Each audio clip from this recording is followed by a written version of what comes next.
All right, welcome to the Clay Edwards Show podcast. We are live here in the My Sweet Office studio. Actually, we're live. Y'all are not because we're recording this. So I can't go live on Facebook. Right. Let's just record it and we'll upload it because that makes all the sense in the world. I am joined by a longtime friend, tattoo artist extraordinaire, Mr. John W. Craig, a.k.a. Johnny Inks. How you doing, brother? Pretty good, man. Glad to be here. Thank you for taking the time out. We've been trying to put this together for a minute now, and finally our schedule's cleared up, and we're able to knock it out. Yeah. Well, like I said, I'm glad to be here, man. Glad to see you doing this.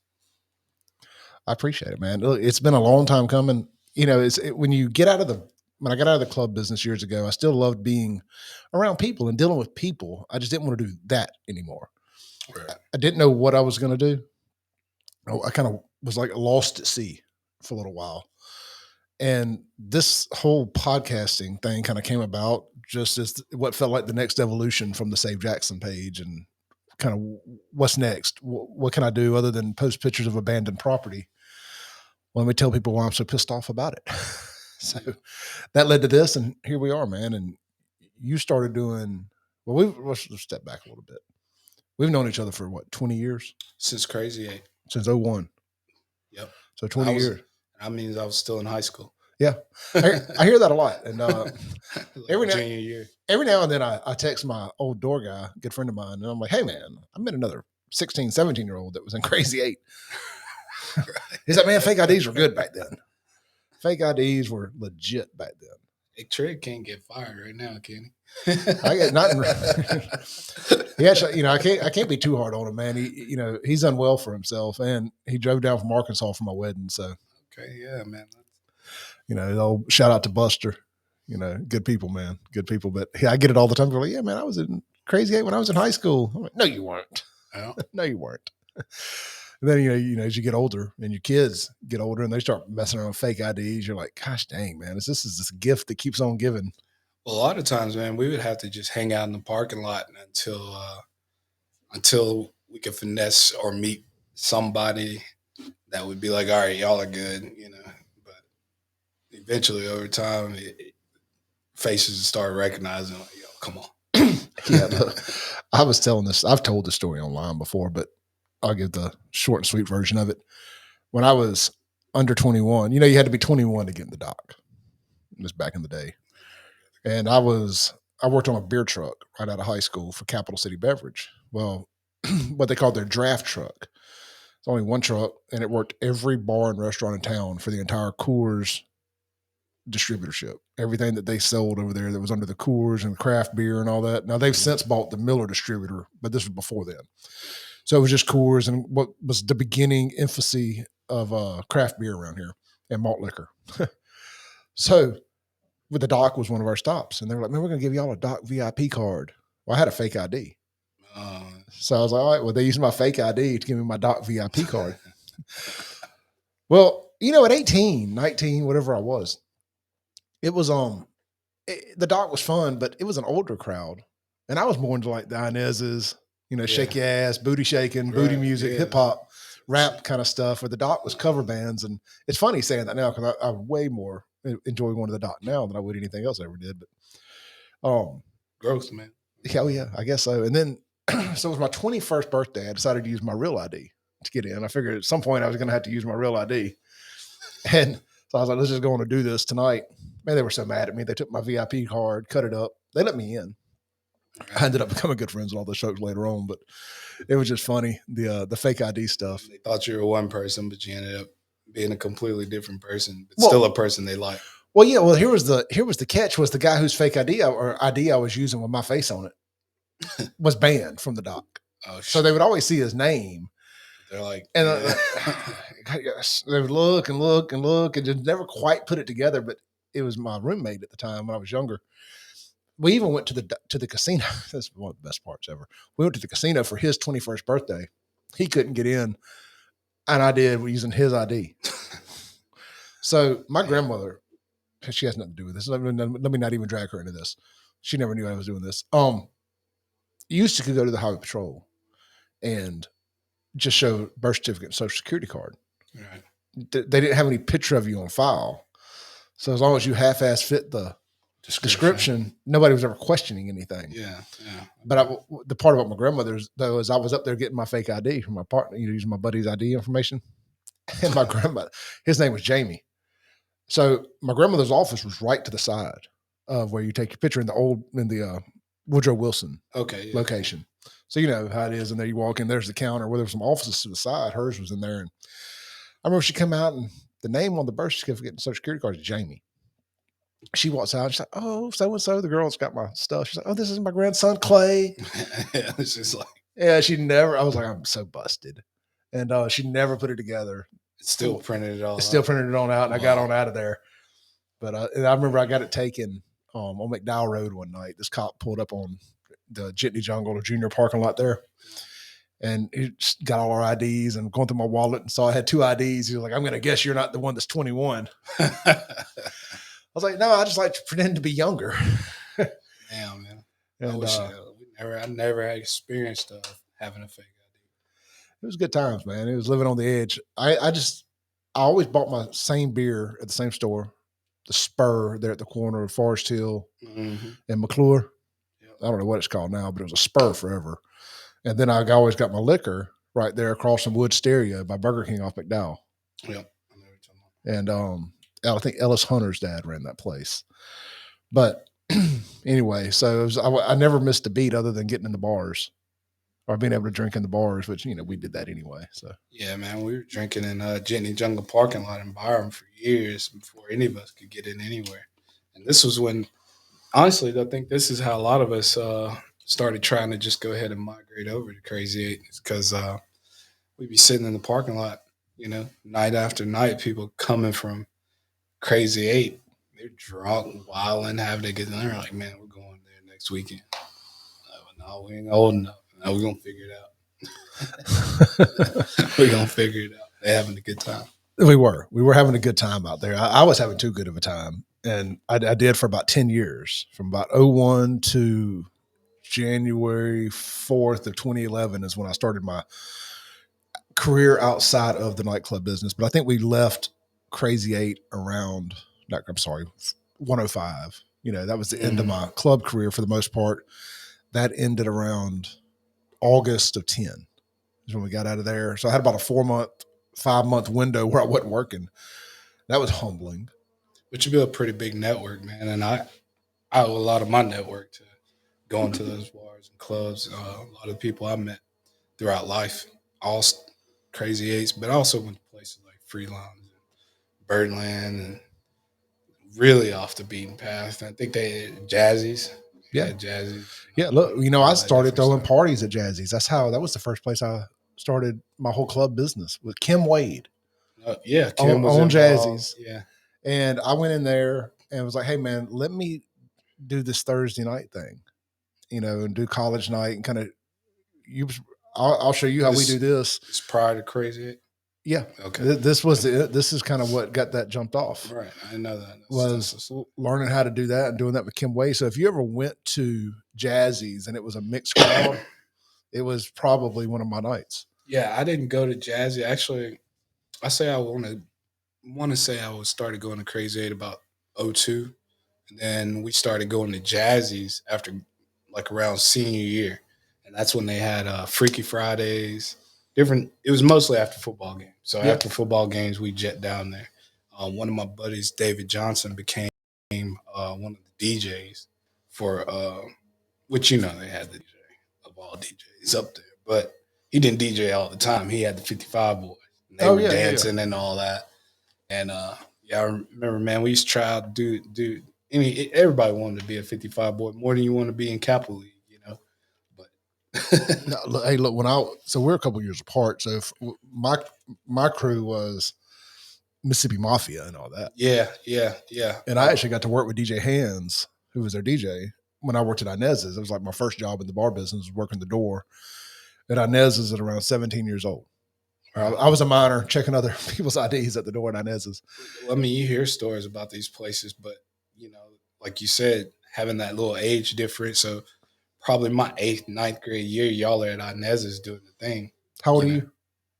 38. 38. I'm 44. So we're about 6 years apart, and I'm telling you, man, we tore it up on Bailey Avenue, and then everywhere else I has opened a club. See, I hate I missed all that because I heard about it. It was The legendary. Catwalk and all these different places. My sister went. Yeah, it was legendary, man. It's one of the getting to club in the 90s in Jackson. People would never understand how cool it was.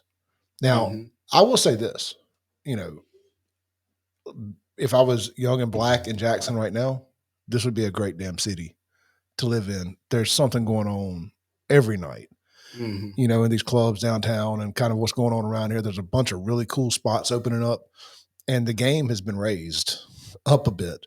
Yeah. You know, used to, I was like, man, I can just come in and kind of I don't want to say outsmart everybody, but the business was kind of lame for a long time. And there were some cats that came in and started doing some cool lighting and stuff like that. And I kind of watched what they did and was influenced by them. And you just, to be successful in the club business in Jackson, you only had to do X amount.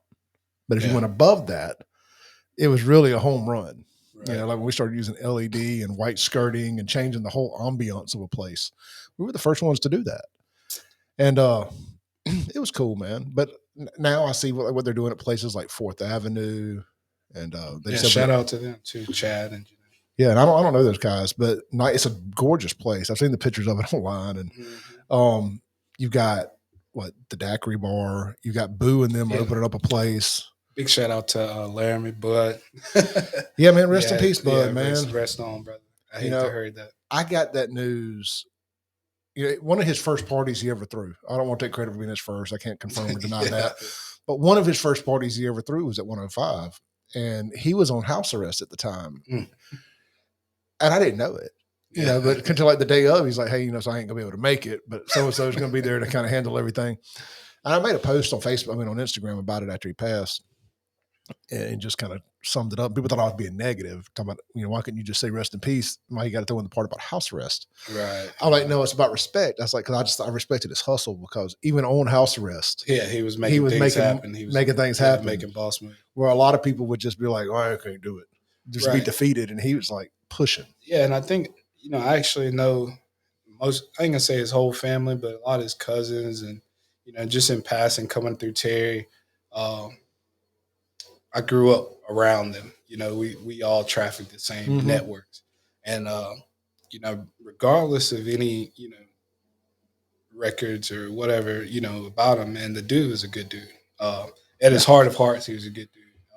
And he was trying to change, like you said, the nightlife of the city and try to give people places to go other than what they were already, you know what I mean? Like the Daiquiri Bar. Yeah, there's another one down there. But, I mean, y'all all start the same year, you know what I mean? He dropped that, and there hasn't been nobody attempted a Daiquiri Bar or something like that to bring it to Jackson. No, look, man, it's very expensive. Right. To do a Daiquiri Bar. It's why there's never really been one done around here because those machines are like $10,000 a piece. And the people have to support it. Yeah, absolutely. It ain't no average Joe just going to come up and start a Daiquiri Bar and it work, especially downtown. It's hard to get people downtown. It's hard, very hard. It's hard to get people downtown. And they gotta have love for you. You know, they gotta say, hey, Bud's doing something, Ben's is doing something, Clay's doing something, whoever. I'm going to go support them. I'm going to give it a shot because it's them. Right. And then it's up to us or whomever to keep them when they're coming back. And see, that's the part where you're talking about folks that don't know who you are or don't know who they are, but they know the bar. They heard of the bar and they're going to go. And essentially you're building for your network, the people you know, but you're kind of building for those people you don't know so that they can come in and judge it unequivocally. You know what I mean? So I don't know you. Your bar sucked tonight, or I don't know you. I had the time of my life, you know? Yeah. You know, that real criticism, you know, given, you know, articulated properly is the best criticism and advice anybody can ever give anybody. And not just, yeah, man, loved it. Wouldn't change anything. No, but what would you change? Right. If you could. Yeah. What do you see that feels off? Yeah, like I always know that my bathrooms came up short in my clubs. It was just like I was never blessed with a place with good bathrooms and good commercial grade plumbing. It was always a nightmare. And I always knew that. I was just like, look, it's a shithole. But he takes care of, commercial properties, man, or whatever, they're not marble tile bathrooms anyway. No, look, man, I remember we had Papa Roach out at Crazy 8, and the bathrooms were just poked out of the building. Right, it was terrible. It was laid out terrible, and they didn't use the larger commercial size drains for the toilets. Right, so it clogged up. Literally, and women will mummify their arm to wipe one drop of pee, and the rest is history. I just remember Papa Roach playing, man, and it being a pool of piss and poo. Wow. All on the floor like a pond, and it was nasty. We made money, and it was packed, and it was rock and roll. Everybody had a good time, but I just thought that it reflected negatively upon us. But I would overthink stuff like that anyway.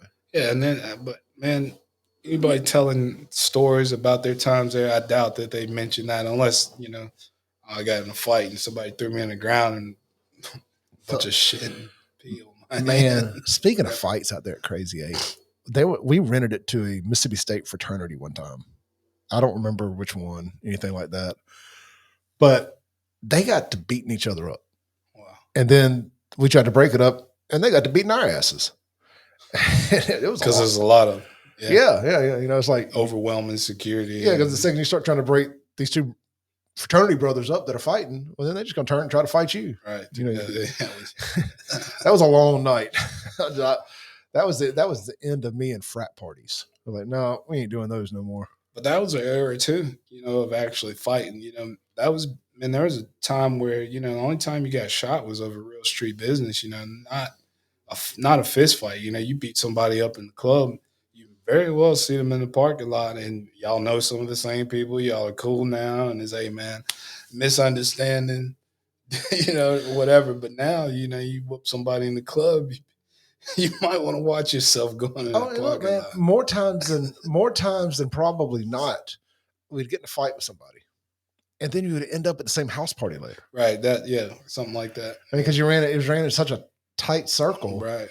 Small town. It don't feel small, but yeah. The Tri-County area is extremely small, especially when you talk about nightlife. Well, yeah, because so the zoning in Madison and Rankin County doesn't allow for nightclubs. So they had to be in Hinds County if you were going to be open past midnight. Right. Well, so that put everybody from the surrounding areas pushing into Jackson. Bringing all that news and business and drama. Yep. Now we had it out there at Crazy 8, but one thing we always knew about Crazy 8 was that if anybody ever opened up anything competitive between downtown and Byram, it was going to cut us off. Right. And inevitably that happened with the Stardust. Okay, yeah, you went there too. Yeah, or whatever, the place next to Pops. Oasis, Stardust. They named it about 10 different things. Yeah. It was a strip club in cheap clothing. Right, man. I ain't gonna lie, I love that place. Yeah, and a lot of people kind of grew up there. Shout out to Oasis and Stardust. Well, look, had I not been in a club war with that dude, I would have enjoyed it too.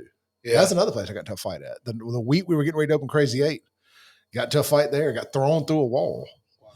I broke my orbital bone and everything. We were wild, man. We were wild. I had no business opening bars while we were out fighting in other bars, but as life goes. And this is a time no social media, so you really can't brag or not brag, but share the story as well as it's like your network knows. Yeah. It's funny. You mentioned network. I want to jump on that before I forget. Talk about we're building a network. So I didn't in my back of my mind, I knew I was building a network, but there was a time there where it was useless. Right. It had not matured into the people that were in that network had not grown up enough to be valuable. To be valuable, and vice versa. When I was out of the bar business, I wasn't valuable. Right. To them either, because I couldn't let them in free or buy them. Value is in the eye of the beholder. Not saying they're invaluable people, but they're not that valuable to you in a production standpoint. Yeah, as a network tool, as a tool, to what can we do for each other? Right. But Chip Matthews said something to me a decade ago. He was like, one day we'll be able to monetize our past. Right. We've got too much skin in the game. We've done too much stuff. You'll eventually be able to monetize your past. And here I am now, and I feel like that's where I finally have gotten is I've been able to monetize that network, Right. because people want to do people that I've known and made those relationships with. Because I didn't go to college. I mean, I went to Hines, but I never went off to. I don't have fraternity brothers, but I have Right. brothers. You know, But you got a huge, and that's another thing, man. I didn't understand. if y'all hear a vacuum right now, by the way, we're at my studio, and outside they're vacuuming the hallway, so I do apologize, but I'm not going to ask anybody to quit doing their job. But I didn't understand the use of a network, man, without going out. And I think I went out for different reasons than some of the people I grew up with. You know, it ain't that. I don't want to get into the whole what you're looking for, attraction, and all that. But I really wanted to experience people that I didn't grow up experiencing, people that I didn't know. You know what I mean? Like I wanted to understand all these different folks that you know I see. I might see something on TV makes me think about punk rockers or emo kids. Well, I don't know any, but then I met Wesley, my buddy from high school. He was emo at that time. He was the only emo I knew, but he wasn't that emo. You know what I mean? He tried kind of with a hairstyle and a piercing, but it was hard. He was M85. He's Byram boy.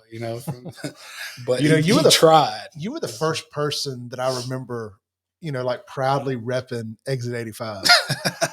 Yeah, like I'll be honest, I didn't even know the exit number until I saw you repping it like on your MySpace page or something. Right, and I was like, I recognize that exit. Yeah, yeah. Because man, coming from Arkansas, and then we went to Clinton. I never had a camaraderie of friends, black and white, until I got to Byram. Clinton, I had a few friends in the neighborhood, but we weren't like hitting each other up day and night. Like, hey, what you doing tonight? What you doing? Or somebody's trying to fight you, and that person stepping up to break. Hey, no, he's a cool guy, man. Let that go. I never had that or experienced that until I got to Byram, and then just whenever you're in that group of people and people are like, hey, yeah, we exit 85. That's kind of how you're telling people to get to the parking lot. Because once they take exit 85, just keep on straight. You'll see us on the right in the parking lot. Yeah.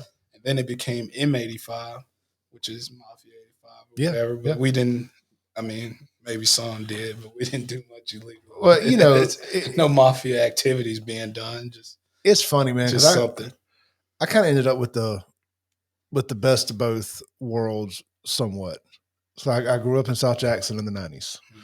Mm-hmm. We always joke about the Southside Posse thing. I mean, it's just what we called ourselves. Yeah. There was a generation before me. I don't want to take any credit for it, but I sure enough was running around throwing up the S. Right.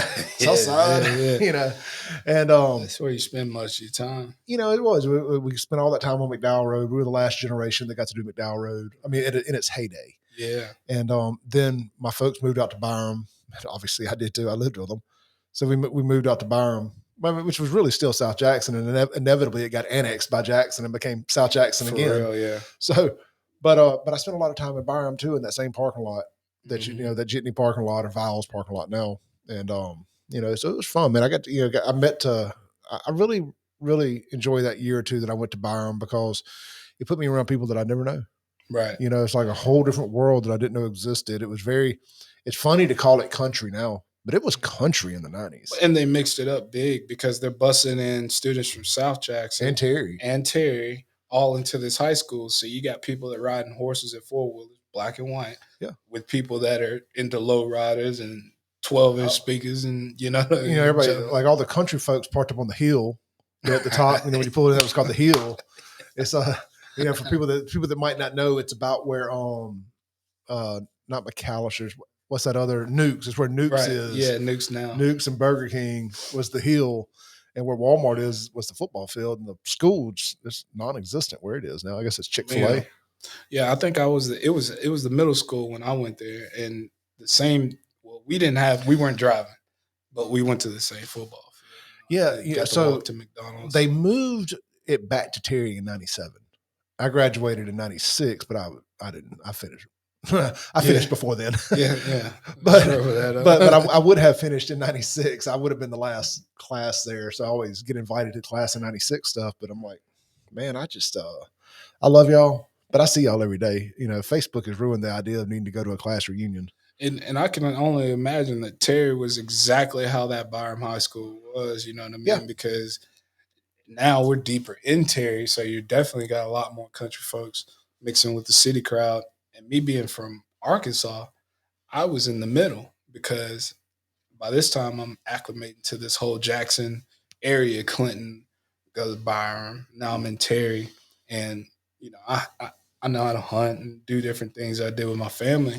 So when I'm around the country black folks in Terry, you know, I'm learning that, you know what I mean, that there's a different type of country than the country I grew up in. You know what I mean? Yeah, So man. It's it was kind of like a mixture of city and country, I so call to it. speak. It wasn't like the Delta where I was. I came up with a name for it years and years ago. It was called Crunk Tree. Crunchy. Crunk Tree.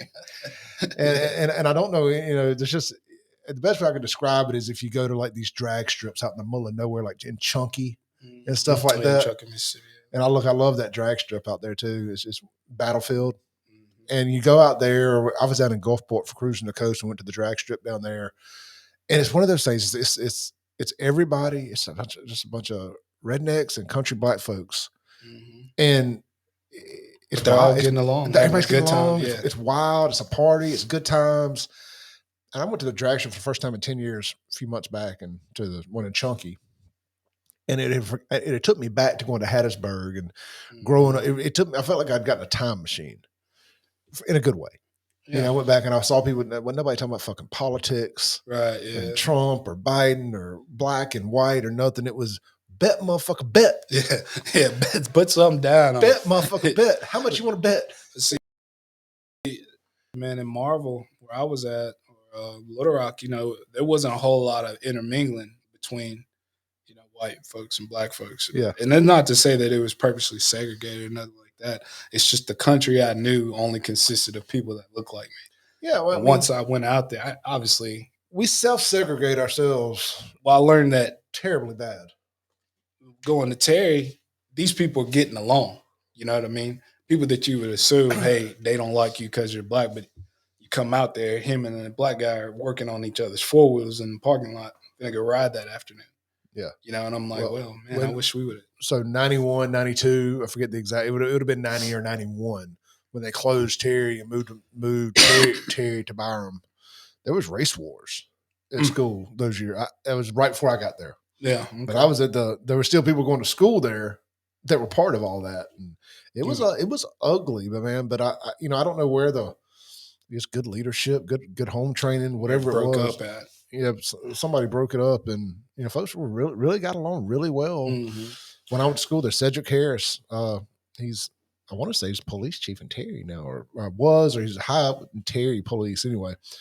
We were in a bad wreck together skipping school one time, everybody was in a wreck skipping school. On the way to Waffle House at McDowell, man. That's like when you only wreck is when you're skipping school. I still got this big scar on my head right here, man.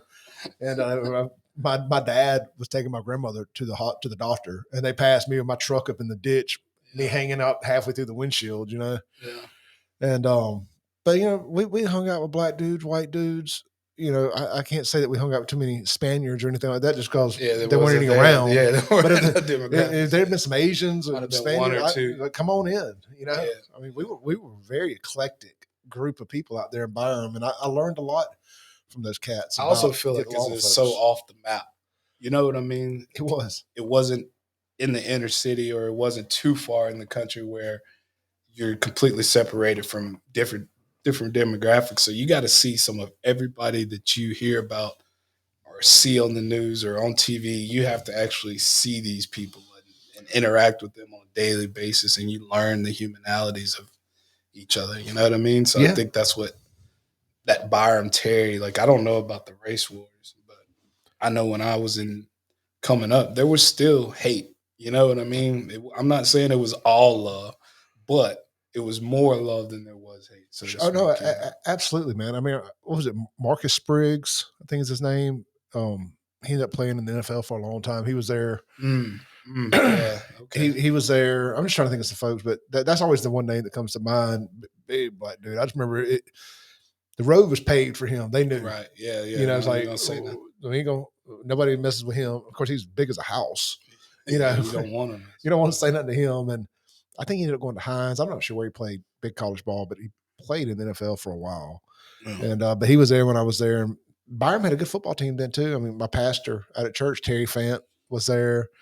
And it was interesting to see where all the people that came up out of that. But you know, that school's been cursed for a long time. Whether it be Byram, Terry, seniors passing at away. least 2 people a year died for. I forget the amount of how long it was. Like active students there died every year in a car wreck or I think that's still whatever kind else of going on. Yeah, it might have slowed down lately, but I know my year we had 2 seniors, maybe 3 seniors pass away from car accidents. Yeah, you know, it's wild. There's so many people have died from say 90 from class of 92 up. There's a Facebook group called THS Gone But Not Forgotten. Yeah. We got some classmates. Yeah, and it's rather active. You know, I mean, even after the fact, like Laramie, you know, passing. I mean, now they'll keep it up to date as people pass too. Right. But there were a lot of people, man. A little breaking news here. LSU has hired Notre Dame's head coach. Oh, wow. Brian Kelly. So interesting. I would have stayed. No way I'd have gone into that. Let's see where that goes. Yeah. You could stay at Notre Dame and win. Well, welcome to the SEC, where 8 games get you fired. Might be a little something under that too. Yeah. But yeah, I mean, growing up in Byram was, this is the first time I got to have a conversation with somebody on tape about growing up in Byram and stuff, because I always talk about Jackson, and that's a huge part of my life. But, you know, my more formative years were in Byram, and, you know, one neighborhood over from Jackson, but growing up and going to school and all that. But who talks about Byram, honestly? You know what I mean? You got Pearl, Madison, Brandon, and Jackson, Clinton. And then they're like, oh, yeah, and there's some place. You know what the reason why? The reason why is because it stayed unincorporated for so long. Right. Yeah, and it wasn't really a town. It was just this place. Yeah. You know, even Raymond, even Raymond was a city. Raymond was bigger than us. Yeah. You know, Florence, we used to drive to Florence, and they'd actually talk that. You know, that kicked off some fights. We were fighting Florence back in the day too. A city. We were fighting Florence back in the day. I don't swear, man. It's amazing that we made it out of that alive. That's why I chuckle in a sad way at all these folks that don't fight anymore. They just go shooting and killing each other. Yeah, it hurts, man. You know, like they saw a 15 to 16-year-old, a 16-year-old killed a 15-year-old in Ridgeland the other day. And I'm like, man, when we were 15 and 16, this is the time frame I'm talking about here. We were fighting, and I mean, you may have got hit with some brass knuckles or something. Don't get me wrong. It didn't tickle. Yeah. But you lived to fight another day, you know, unless you got hit I mean, look, anything can happen. But, you know, dude, I got my ass whooped a lot growing up. But sometimes it was kind of, you know, and this might be a little cynical, but it was kind of fun, you know, to have a dispute, fight your way through it, and everybody see that you ain't scared or you're not going to back down from a dispute. You get a chance to prove that. Now you try to prove that you're liable to lose your life. But we're older now, so we're not doing much of that. But these kids don't have an opportunity to be kids and make mistakes and you know, call a friend out of his name. Well, because these things right here too. See, people get disrespected on social media and they get all mad, get up in the feelings. And right. I mean, you don't work through that. You just eliminate the problem. I'll tell you, look, man, I had my nose broke 3 times in 2 weeks. To the left, to the right, and it ended up back as perfectly straight as it could be from the 3rd time. And just you learn about running your mouth. Yeah. You learn. you know, I learned about conflict resolution the hard way. Right. That's exactly what I meant. Conflict resolution. I learned about it the hard way, man. And I mean, don't worry, I talk about getting my butt whooped a lot, but I mean, I came out on the good end of things sometimes too. But I remember the butt whooping more than I do the victories. Right. You don't remember a lot of the victories. Actually, my friends have to tell me, man, you remember when you did this and that? I'm like, yeah, man, actually, that sounds pretty good. That adrenaline takes over, man. But if I got my butt whooped, I can tell that story from the start to the end. You know? Look, there's a dude named Jason Van Landingham. And shout out to Jason if he watches this, man. But that was we were going to fight. in my buddy Ben Phillips' backyard there in Lake Dockery. Mm. I don't remember what it was about. I think folks were lying just to get us to fight. You know how Right. folks do. Yeah. Oh my God. And man, I don't know what happened, man. I got kicked or punched in the nose, and it was game over after that. I saw 37 of whatever was in front of me. Right. Yeah. And I was like, shoot, I tell you what, you respect somebody that whoops your butt. Yeah. Yeah, man. You ain't got to whoop my butt twice. I'm not, people say, oh, if you whoop my ass once, you're going to have to do it 2 or 3 times. Yeah. You're going to have to kill me. You're lying.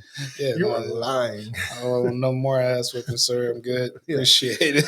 That's all I could take. I've learned everything I needed to learn tonight.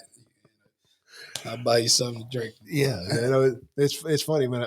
But the people that I got in fights with, particularly, are the people that I've been friends with the longest in life. Right. Now. It's like there's this healthy amount of respect that I want you in my foxhole.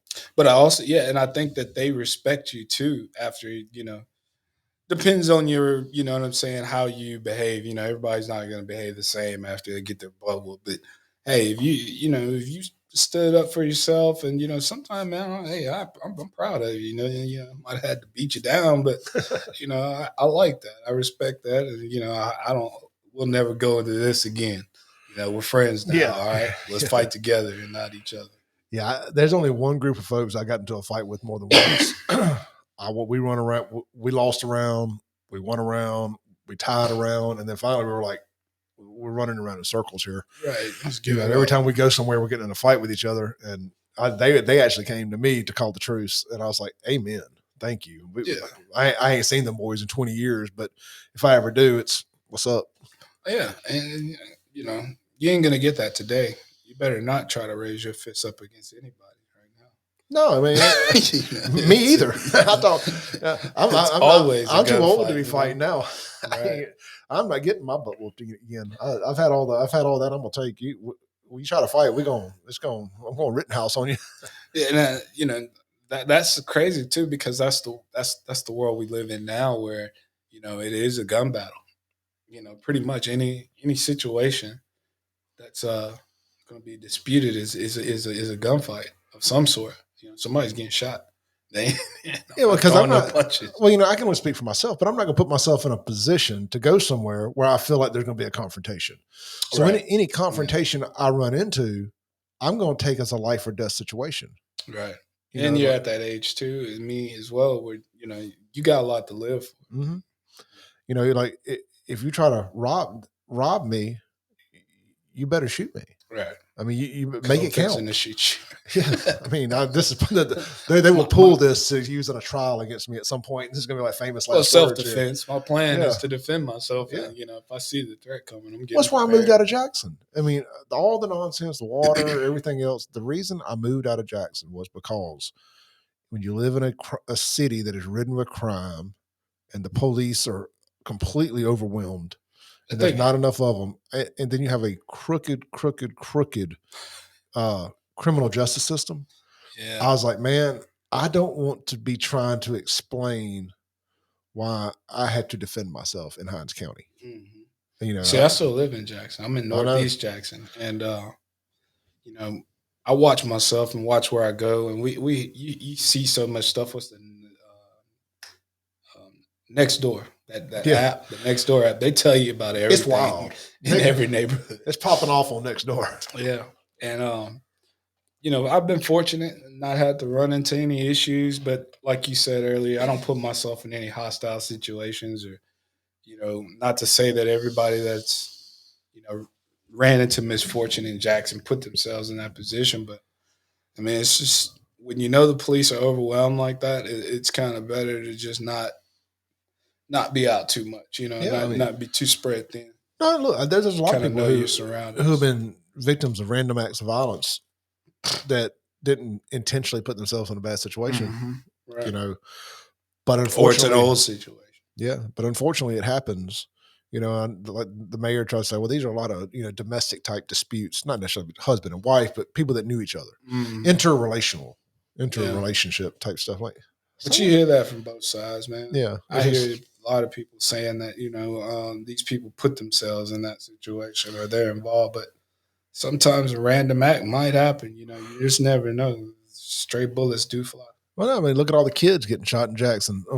Thanksgiving night, a man got shot and killed on his porch, and a 13-year-old boy next to him is in the hospital now, got shot in both legs. You know, I don't know who the bullets were intended for or whatever. They hadn't even released his name the last time I checked, the man that got killed's name. But that's homicide number 129, which puts us breaking last year's record of 128, which I discussed on my radio show. I have no clue how we unkilled somebody, but it ended, the year ended with 129. Yeah. But we somebody undied, and it's 128 now, and then this year's is now 129. Isn't that like a full circle thing where you got somebody like Bud bringing the daiquiri bar, keeping that club Aces alive, because we know what was before that, and that area is still frequented for the same type of entertainment. But when somebody's trying to do something for the city and they're interrupted by the loss of their entire life, you know, from nonsense, or I don't know what it was about, but yeah, I mean, I've heard multiple crazy, things, man. but I don't want to speculate. Yeah, we're not going to speculate. And none of it's worth it. Yeah, it really sucks because this town hates to see a motherfucker do anything. Right, they hate to see people succeed. Yeah, and that's like killing the city off.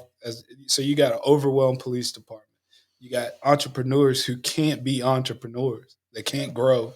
You know, nobody wants to see them grow. And it makes it hard to try to help the city love. I want to put this out there because I know there's a lot to be said for staying in the hood and supporting the city. But when you can afford to not go get your haircut on McDowell Road, right? Don't go get your haircut on McDowell Road. Yeah. I mean, I hate to be that guy to say don't go support small business, but be very mindful when you're a big shot in this town that this town don't like big shots. Right. Well, I mean, and honestly, man, I say Byram, but a lot of that inner network too is a South Jackson.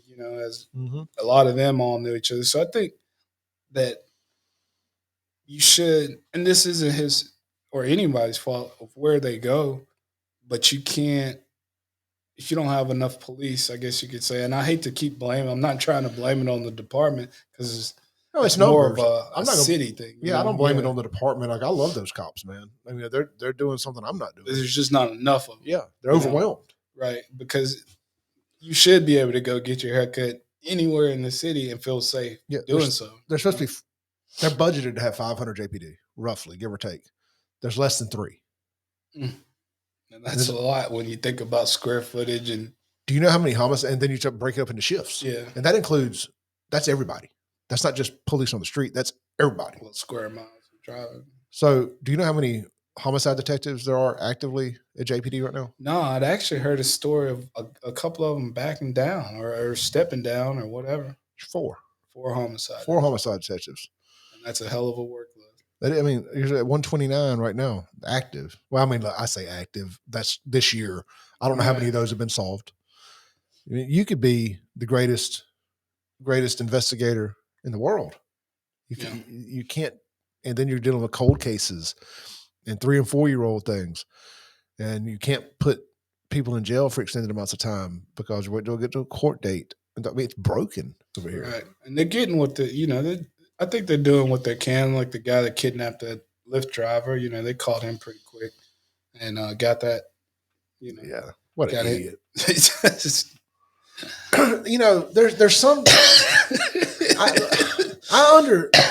I don't want to say I understand a random act of violence, but I understand emotion getting you caught up. Right. Real quick, just making a really bad decision in the moment. I know how that can happen. But how can you prevent doing your job? You know what I mean? Yeah, I mean, but she could not prevent. You decide to, because it was premeditated, obviously. Because he called the Uber or Lyft or whatever. Right, he called. I mean, so he called him over there. Or he thought about it when he got in and was like, I'm not paying for this. So instead of just pointing the gun and getting out, he shot her multiple times, dragged her out of the car. Tell her crawl in the woods. I mean, it was a complete shit show. Yeah, it's completely like crash dummy material. That's obviously worse because somebody got shot. But the other stupidest criminal in Jackson story that I have is right as COVID restrictions were kind of like you could go back in a bank and stuff, but you could wear a mask. You could wear a mask to go in the bank for the first time probably in history. And this one fool decided to go in the bank out there at Meadowbrook. I want to say that region's at Meadowbrook or whatever that bank is right there in the parking lot. He goes in there with the mask on and takes it off to rob the damn bank. The video shows him pulling the mask down to rob the bank. Like, man. Random acts of violence right there. I mean, just give me all your money. Like, I mean, come on, man. I haven't actually heard that one, but I'm probably gonna try to find out some more. Yeah, man. Look, that's funny. It happened over in the last 12 months. But it kind of makes sense, you know what I mean? It doesn't make any sense, but it's like thinking they need to see his lips moving to hear him speak. Right. Yeah. He tried to like. Damn, this damn mask. At least I respect him not wanting to wear a mask. I feel his pain. Oh, yeah, man. Yeah. You might as well yell it out. But no, that's I guess saying that, walking myself through that, maybe he was a martyr. Maybe I shouldn't talk so bad about the guy. Yeah.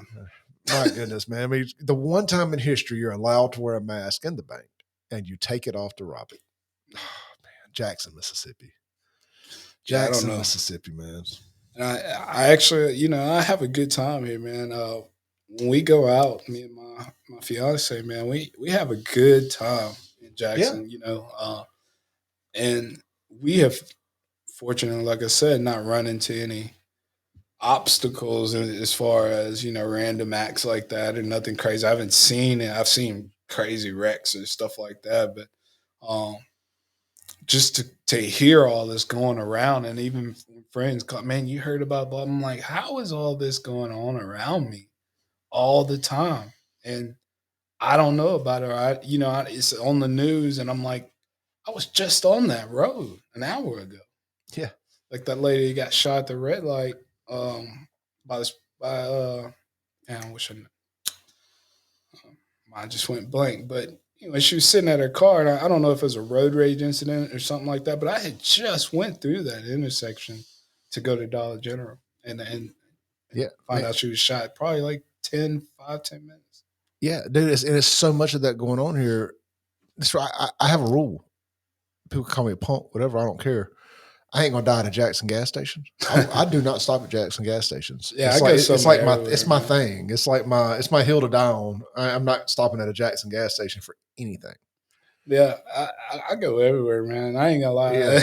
There's probably places I shouldn't go, but I don't know if I got a pass or not. You know what I mean? Yeah. I mean, you may have a pass, but the guy beside you may not. And these fools can't shoot here. They don't target practice. Yeah, I think that's straight bullet stuff. I don't know, man. I don't know what could reshape that environment other than more police. So I know, and you get into these arguments with a lot of these kind of far left people, man. They're just these 100% anti-police folks, and they don't think that more police fix crime. I'm like, so if you mean to tell me that if you see a cop riding in his car, you're still going to do whatever dumb thing you planned on doing, right? Or if you see that cop, you're going to say, well, "There's police around. I'm not going to do this." Right. The answer, visibility. Yeah, the answer is, man, it's too hot through here. I ain't doing anything. Right. It's never hot anywhere around here. So people do whatever they want to do because they're spread so damn thin. I think the visibility is the only, it ain't like we need the police to come through here kicking doors in, but just drive around, and then the old community policing where the kids got to know the patrolman that was there every day from 3 to 6. You might have saw kids off the bus or whatever, but they knew that guy. And some kids aspired to be like that guy. They go get registered. Now they're patrolling that neighborhood. If we had any of that where you're being policed by people that look like you or that are from where you're from, mm-hmm. you might could change a culture because football ain't gonna do it alone. Shout out to look, the community resource officers, like the resource officers in school and stuff like that, they have a chance to catch kids, mm-hmm. And try to shape exactly, and let them see, hey, you got problems at home, you can talk. Right. You see something, say something. We live in this no snitch world, but some folks are crashing out, and their mom and dad's a doctor. You know what I mean? They just crash all the way out doing dumb, crazy things. Yeah, it's not a perfect science for any of this, for figuring it out. I mean, look, my parents raised me great, and I was still a screw up. I mean, Right. It happens. But it seems to happen more in these urban centers like Jackson and stuff. And, you hate to see it, but it is what it is. I mean, I can't fix folks. I can't tell people not to have kids, before they're married. I didn't wait, I mean, I don't want to sound like a hypocrite, but obviously when you make certain decisions, you make things harder upon yourself to succeed in life. Yeah. And unfortunately, nobody listens to anybody's, nobody pays attention to the stupid tax I've already paid. When I try to save you that money or save you that heartache, and I'm the same way still to this day on a lot of things, but there's some things when people tell me, I listen, and I wish people would listen to people more. Yeah, no, I completely understand, especially if you're looking at something, outside of it instead of, I guess you say, being in it. So when you see these generations of kids raising themselves or raising each other, kids having kids. Well, yeah, I mean, you got realistically, mama could be 15 when she has a kid. Kid could be 15, makes mama a 30-year-old grandmama. Mm-hmm. Grandbaby at 15 have a kid, so they have a 45-year-old great grandmother. Yeah, I've seen it. If they all stay alive long enough to be generational, multi-generational. Yeah, I mean, and you do see it. And it's not just, I don't want to pretend it's just in Jackson. It happens in rural areas and everywhere else too. Everywhere. I think with the poor communities, it's that welfare system. The dad can't live in the house, and it is. All that. You couldn't have designed a system better to destroy the family home, to destroy the family unit, than the war on drugs and the welfare system. let's stack these murders up in these urban communities, and I think that's a catalyst that a lot of people don't want to admit. And then you throw abortion clinics, Planned Parenthood, stuff like that, right in the middle of these urban centers. And they're committing genocide in the African American communities with these abortion clinics, and it's mind-boggling. I don't want to drag you into a political conversation. Let's go there, but it's mind-boggling that the folks still vote for these people that keep putting these things in their neighborhoods and killing them at an industrial clip. Right. These policies clearly aren't working. Yeah, man. And honestly, man, that's why I try to back off politics. It's kind of that's politics is something like kryptonite, man. If for people like me, when I'm tattooing and I got all walks of life coming to me for work, and some of those people are very political. Like they let it be known, the first couple of words out of their mouth, you heard about blah, blah, blah, or, what I mean? And that's, from anybody. And it's hard now not to be, right? Because it's so political climate. It's very political climate, and there's so much of it coming at you. You can't escape it anywhere on social media. Mm-hmm. It's coming to our phones 24/7. And I've quit calling what I do political talk. I just call it reality radio. Right. It's just real life, whether it's politics, religion, news. Because and that gives you a broader horizon. It does, because I think political means you're sitting there talking about people in office. And then sometimes people see political and they're like, no, I'm not going to listen to that. No, exactly. And I mean, like, what is political talk? I mean, we're just talking about real world issues. Right. And it melds in very well. Like, a lot of the struggles people have, especially in an older generation, you get to talking to them and they're mad about what they just paid in taxes. Well, to you, that seems like a money problem. For them, it's a political problem. You know what I mean? So for me, two different views, right? That's it. For me, taxes are a political issue. Mm-hmm. We shouldn't be taxed. Right. You just shown us that you can print $1 quadrillion and at the drop of a dime with these fiat currencies. Why are you taking money out of my paycheck? Right. Why do I owe you money? I have definitely turned into that guy. And then see, that's what I say. So the younger generation, you're looking at it, and I think I'm in that cusp of coming out of young adulthood into like middle age where I'm starting to see the differences. So before, when I paid some tax, I'm like, man, I gotta like not tell them I made that much no more. I'm thinking I'm the problem, right? Yeah. So how do I adjust what I'm doing to stop having to pay all this? But then you start learning like, oh, that's what they meant when that guy said he's going to drop 10% on taxes or he's going to raise taxes to it. This is going to apply to me. Well, yeah, it's like there's a weird number of it's around 76, 86,000. I forget the number off the top of my head, but you literally get punished for making more money. Oh yeah. So Yeah. if you got this job, say you make 76,000, let's just say for shits and giggles here that the next number 77, and you got a couple bonuses that year. Well, that ended up costing you more money than the bonuses made you, or that the extra income made you, because that you hit a different tax bracket and they just take more. Like, what the hell, man? And so they're trying to force people to stay down. Yeah, and see, I saw that a long time ago. It's almost kind of how I got into tattooing, not for taxes per se, but I was getting some wages garnished, and it happened to me once, and I quit the job. Yeah. And I'm like, nah, y'all are not gonna be tracking what I make, right? So how do I gotta find something to do. 1099. Yeah. I gotta find. I'll pay you when I'm ready to pay you. Right. Yeah. And I ain't gonna work 40 hours. You get a third of it between taxes and garnishment. I was so fortunate to actually have the skill to draw, man. Let's talk about that. We've explained to everybody how we know each other, and we built a good foundation here. Mm-hmm. Let's talk about how you got into tattooing, because for just an average person that knew you growing up, I didn't see that in you. Right. Still people don't look like a tattoo. I don't know that looking like. I don't know if there is a look for a tattoo. Well, I mean, I think it's typically you have a lot of tattoos. Right. It's that thing. It's like you have a lot of tattoos. Like, well, I don't know, man. You don't have tattoos on your face. Are you sure you're a good tattoo artist? Yeah, I still get that too.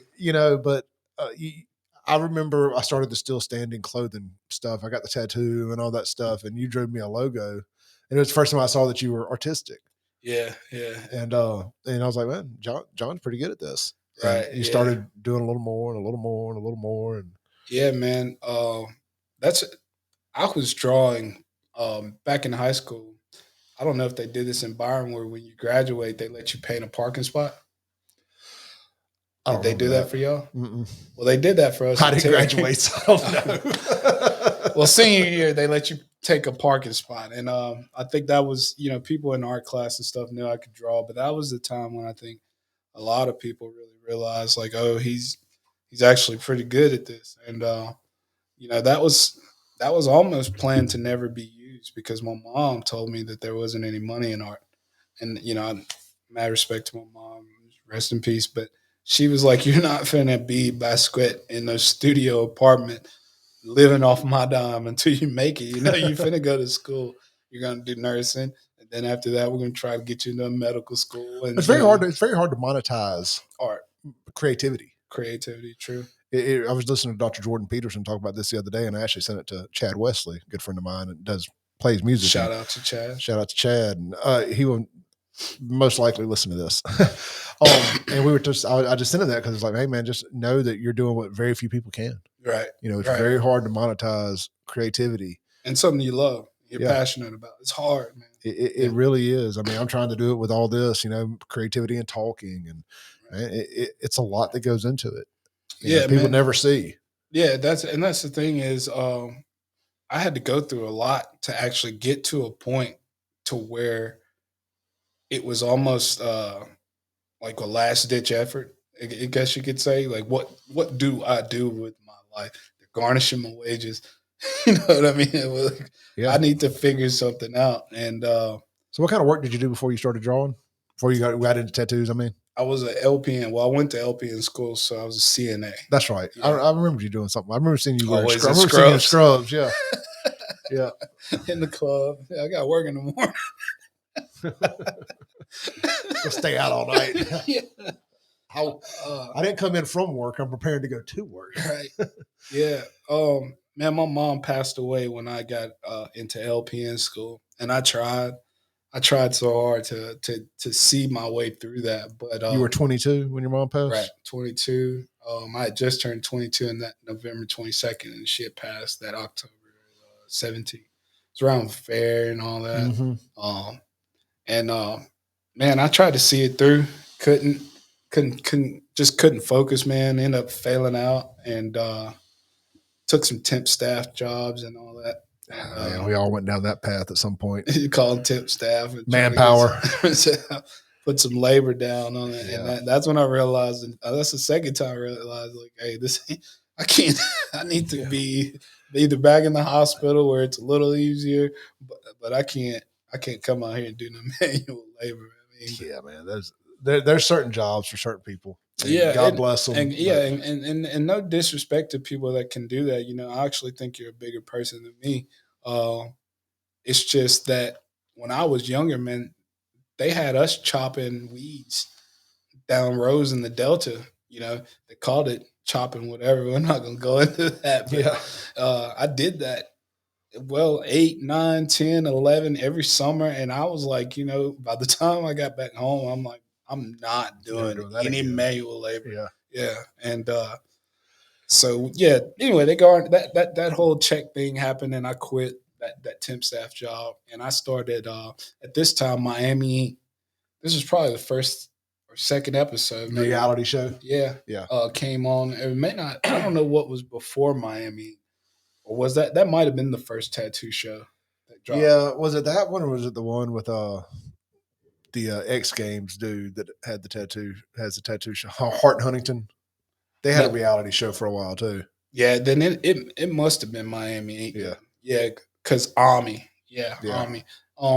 But anyway, the girl I was around at the time, you know, was no, she knew tattoo artists, you know, and also knew I could draw, and you know, kind of offered to link that up, but I didn't know that tattoo artists weren't that friendly at the time, you know. So they're not.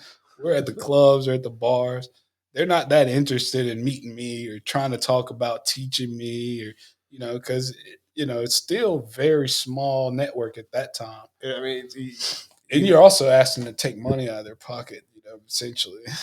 yeah. I mean, at the end of the day, you are. Look, so I remember when I first got not my first tattoo, but when I first started using Frankie. Shouts to Frank. Shout out to Frank. When I started using Frankie, I remember I think I slept on your couch the night before when I got my first tattoo with Frank because you were hanging out with Bo Trebitich a good bit, or Swatter and that whole crew there. Swatter, Bo Treb. Yeah, everybody's kind of running together, and that's when I started getting Frankie to do my tattoos, and because I had somebody else in town doing them, and no disrespect, but I just thought that there's a couple of guys in this town that are extremely arrogant, and they act like they're doing you a favor for you to spend money with them, and I'm like, I get being proud of your work, and I'm not asking you to be my friend either, but don't be a dick. Yeah. And there's a lot of that goes around. Yeah, and in tattooing, I can honestly explain that. Just you know, maybe not from their perspective, but from mine, why I might come off as an asshole sometimes is you. It's not you.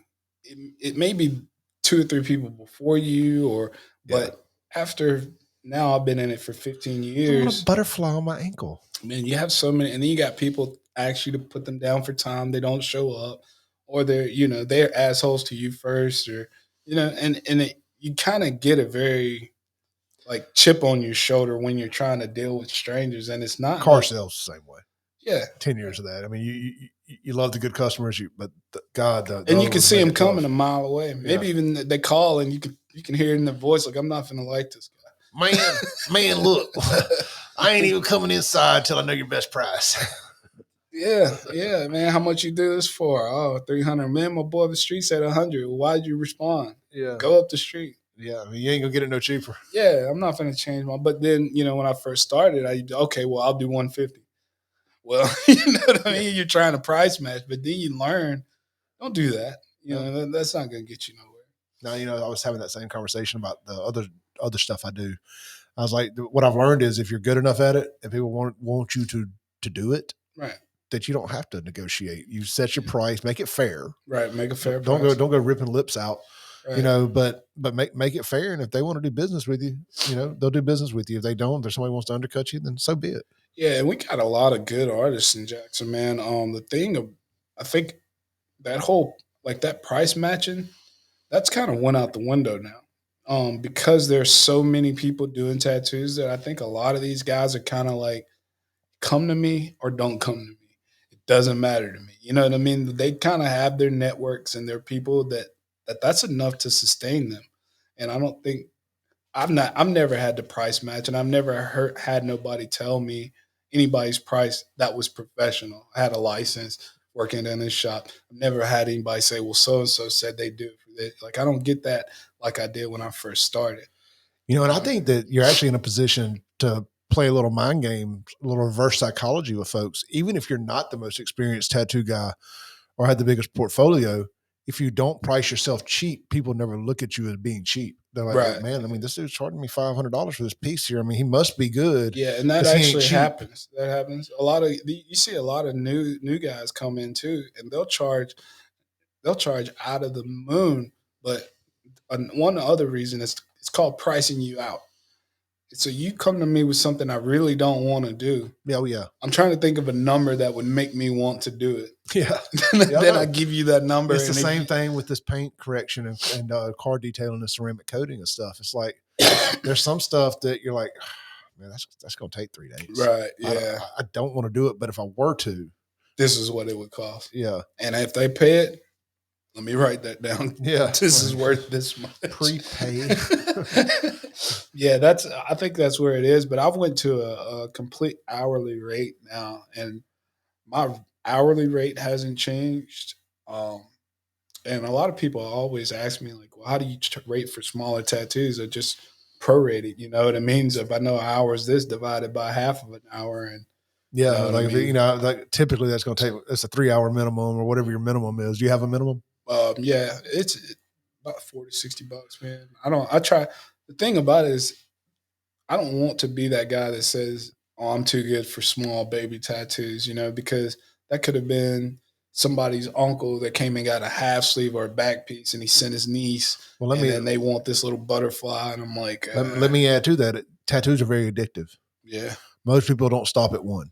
Right, they get that little. Even my mom, you know, she got a little breast cancer ribbon on her foot for a friend, and she wanted to get another tattoo, you know, and it doesn't stop. Yeah, so that tattoos, not everybody walks in and gets a half sleeve day one. You know, people might doing whatever they kind of tiptoe into stuff. Small or big, man, I'll do it. I had to learn to not, like, nobody wants a no man, and you got to know when to say no also. But no is a very valuable word to learn to use along the way. Yeah. When I first started, man, that stuff would come my way, and I'd be like, oh no. I think by the time you got those, I know when you got those flames, I wasn't prepared to do nothing like that. Yeah. You know, so if you'd have came to me for something, I would have been like, I don't know. You know what I mean? Yeah, no, I mean, and people respect that down the road. Right. Because now I was thinking about it the other day.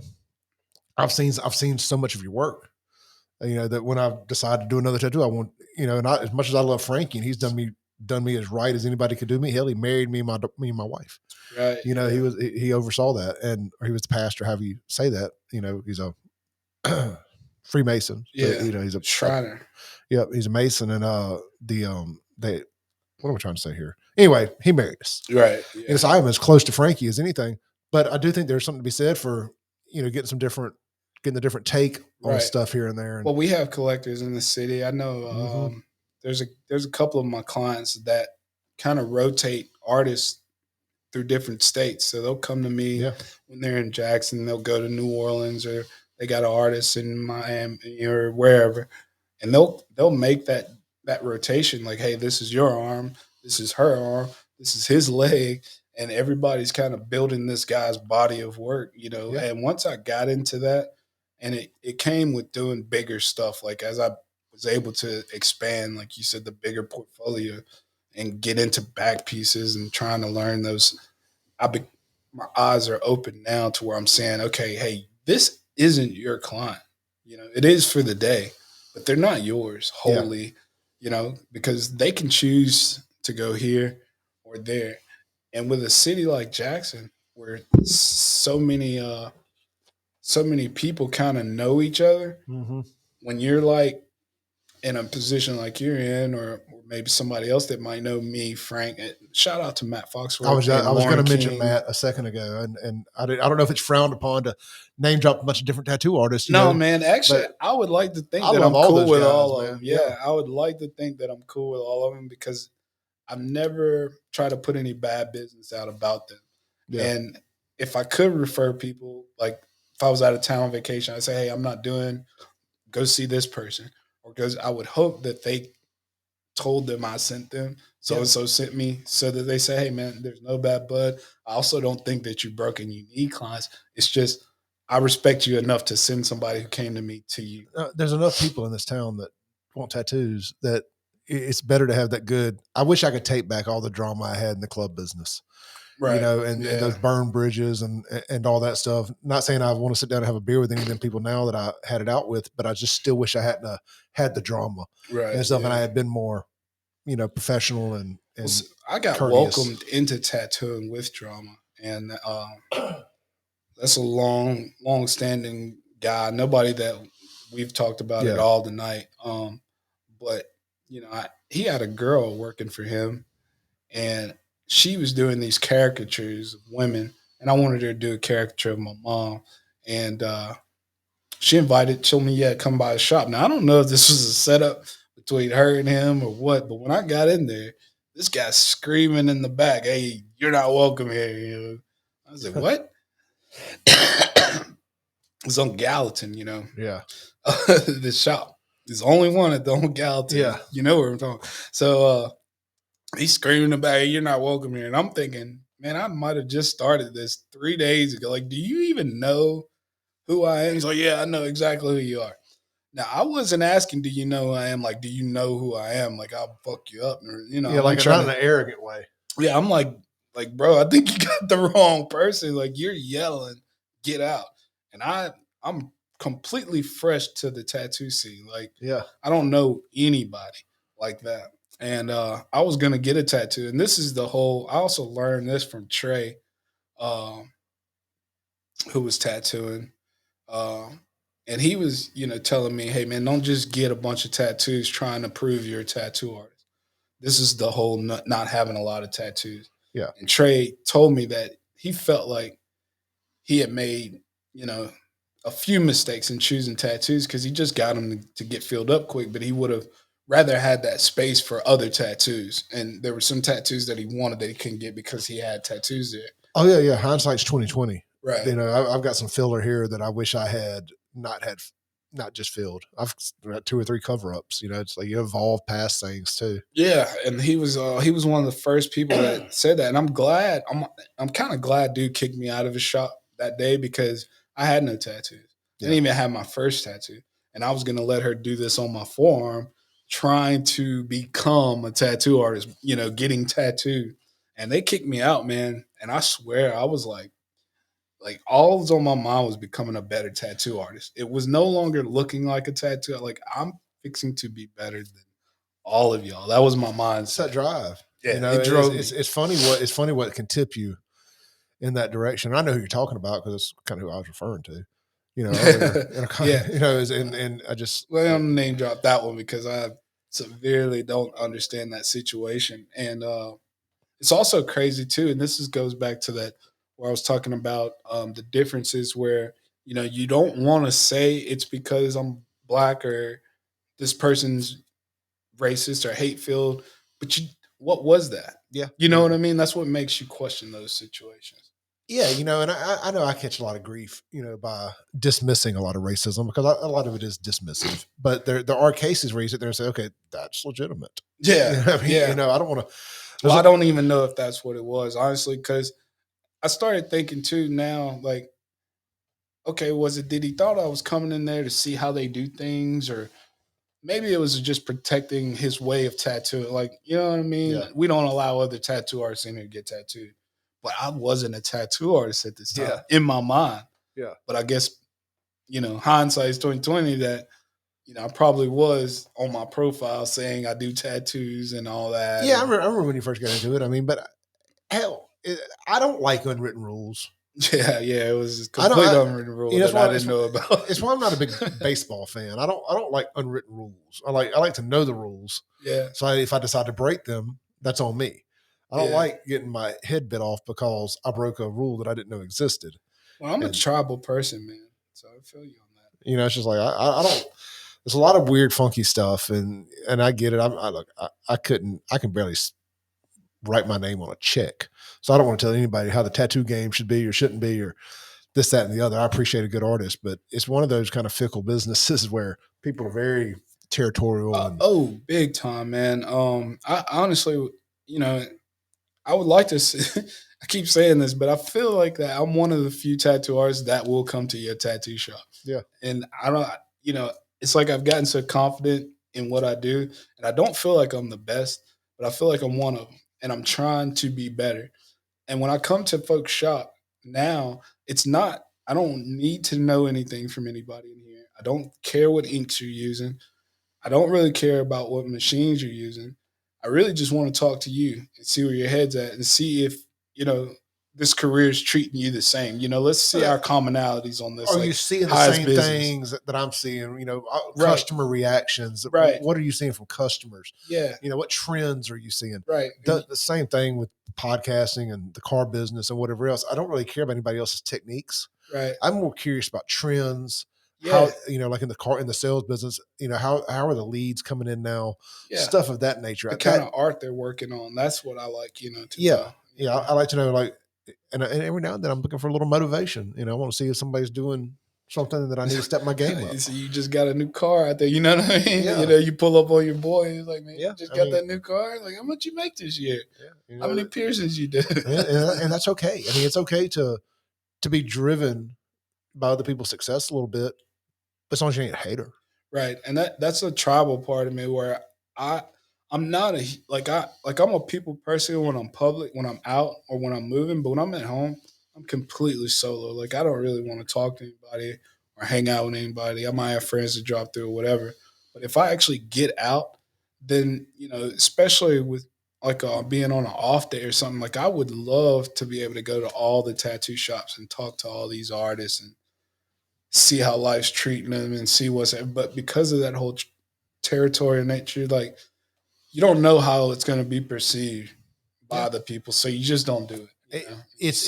It's hard to move around when you're well known. Mm-hmm. And people take that as like an arrogant thing, like, oh, you think you're a celebrity. No, nothing like that. But when you know a bunch of people, you get hung up in conversations. It's hard to, and they see things differently too. They do. And it's hard. Look, you mentioned about how you can be a people person when you're out, and I'm the same way. But I have to. I'm not going to go out if I'm having a bad day. Right. Exactly. Like, if I can't deal with being Clay Edwards, right? The public persona or whatever. The people that people think that I'm supposed to be. Stay at home. I stay at home because I don't want to give somebody a bad impression. Right. And you don't want to have a bad day in a critical moment, right? So if somebody's asking you or says something to you and your day is going bad for some completely other reason, and you respond off of that bad day, and it's a bad, horrible response, horrible, whatever. I did it in a Facebook message, about 6-7 months ago. A guy sent me a meme.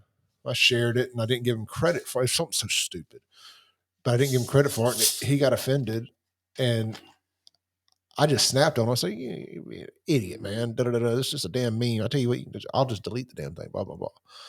And I got back to where I was at a red light when I did it, and I got back to work, and I had a chance to decompress a little. Yeah. I said, as ridiculous as that was, I handled that wrong. Right. I sent him a message. I said, look, I apologize. I handled that wrong.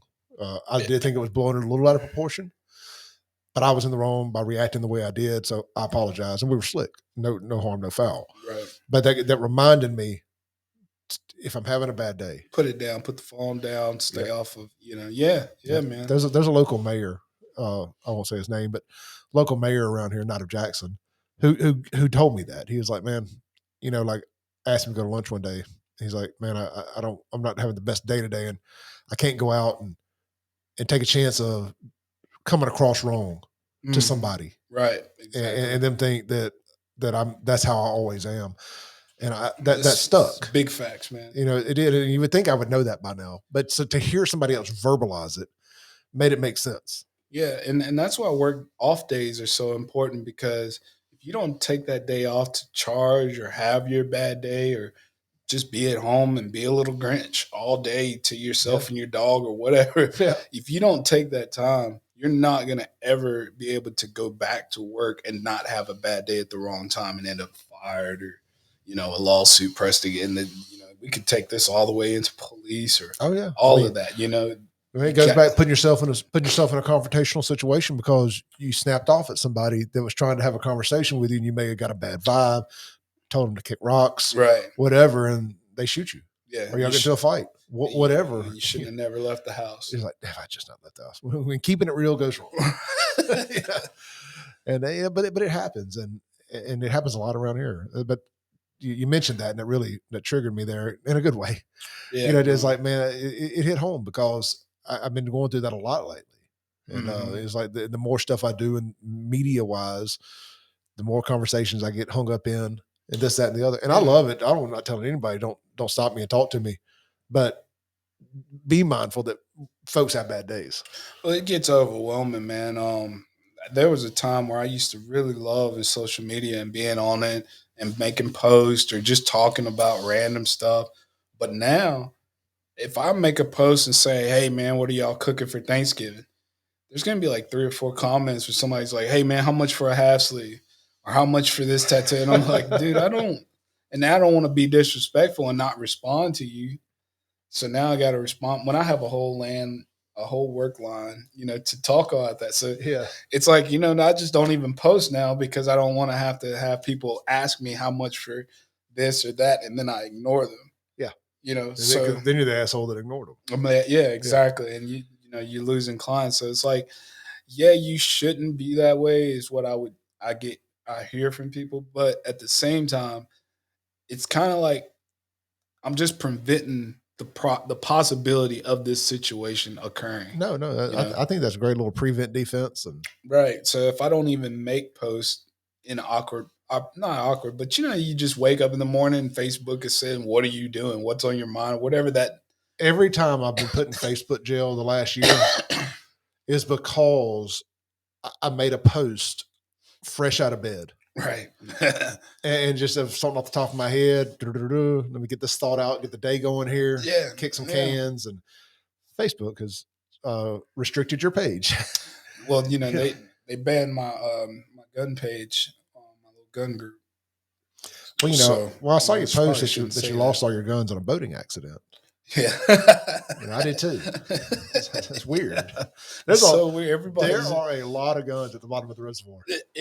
I'd probably get a scuba set, man, go see what's under there, because I think that's just the way things are going, and if you don't adapt, then you can't get it, or just learn the proper behavior to deal with that kind of Facebook climate where anything I say can or will get me banned. So let me just not post any more gun photos. Whereas there are people posting plenty of photos of themselves. It's put me firearms. The political talk on Facebook has put me in a bad spot because I post most of that from my personal page. But what happens is they'll go in and they'll restrict your personal page, but then they'll lump in you can't manage pages for 30 days. You can't go live for 60 days. And it's like, I've got the Save Jackson page pulled down right now because I got 32,000 followers there. I can't take a chance of it getting yeeted off the internet. Yeah. Because people got pissy about something I posted. Right. And it's, you get enough quote unquote hate post complaints or whatever. I don't report posts, so I don't even know what the hell they say. I just know that I get my posts reported all the time. Well, I just pulled it down.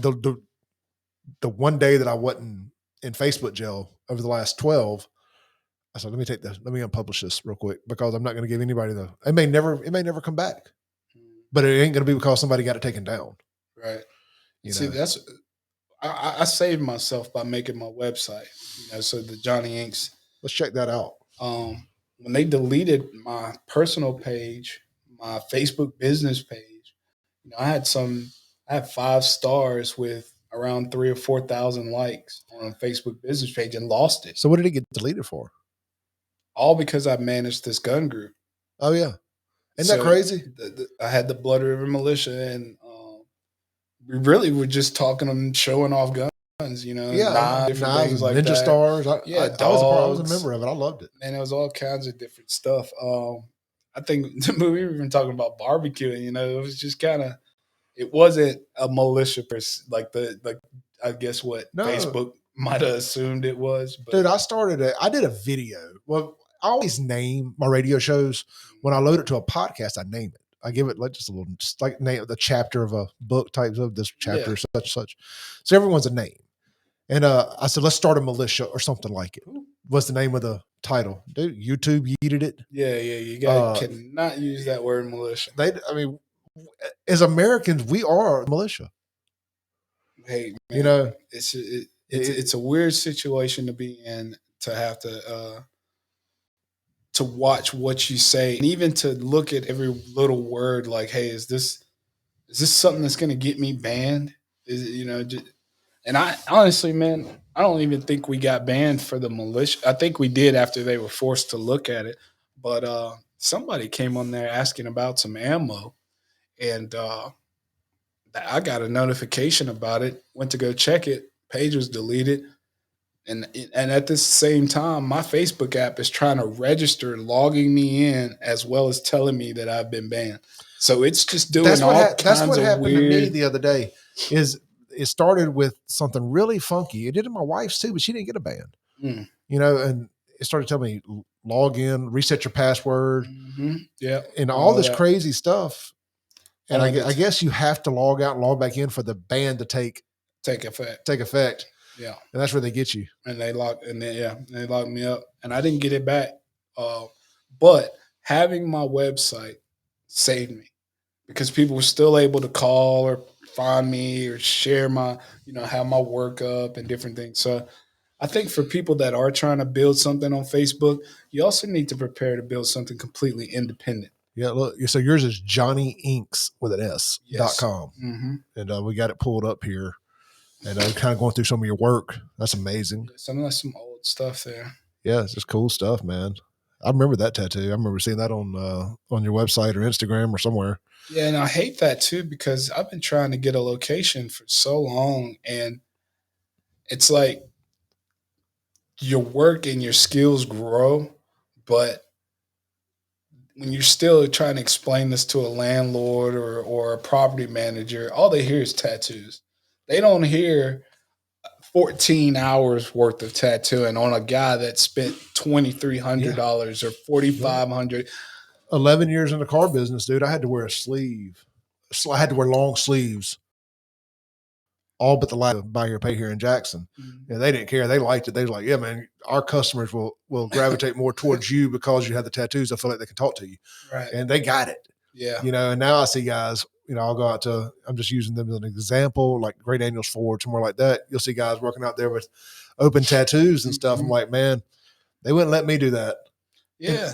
And it's like, y'all are lucky, because for the longest time that it wasn't acceptable enough. But they're still not. You're getting more people, though, are growing up into management positions and into positions of power that grew up in a tattoo culture, tattoo era. I need them to be landlords. That's what I need. I need landlords that don't care about tattoos. I need property managers that don't care about me doing tattoos, and that actually can respect the art of good tattoos and not thinking everything's garage or kitchen style work. Yeah, you know what's funny about? I think I would be more prejudiced towards a barbershop coming in than a tattoo shop. I mean, it seems like more people get killed at Jackson barbershops. I ain't never heard, knock on wood, of somebody getting killed at a tattoo shop. Well, they already know what's going on in that tattoo shop as far as protection's concerned, Yeah. And I tried to use that as a leaning tool for one place. I'm like, look, man, y'all won't have any problems over here if we're over here. I promise, like. Is this a cover-up? Yeah. So we started here, obviously. On a buddy of mine. And finished up over here. That's phenomenal. Yeah. So I was scared as hell to do that. Yeah, it's like I was terrified.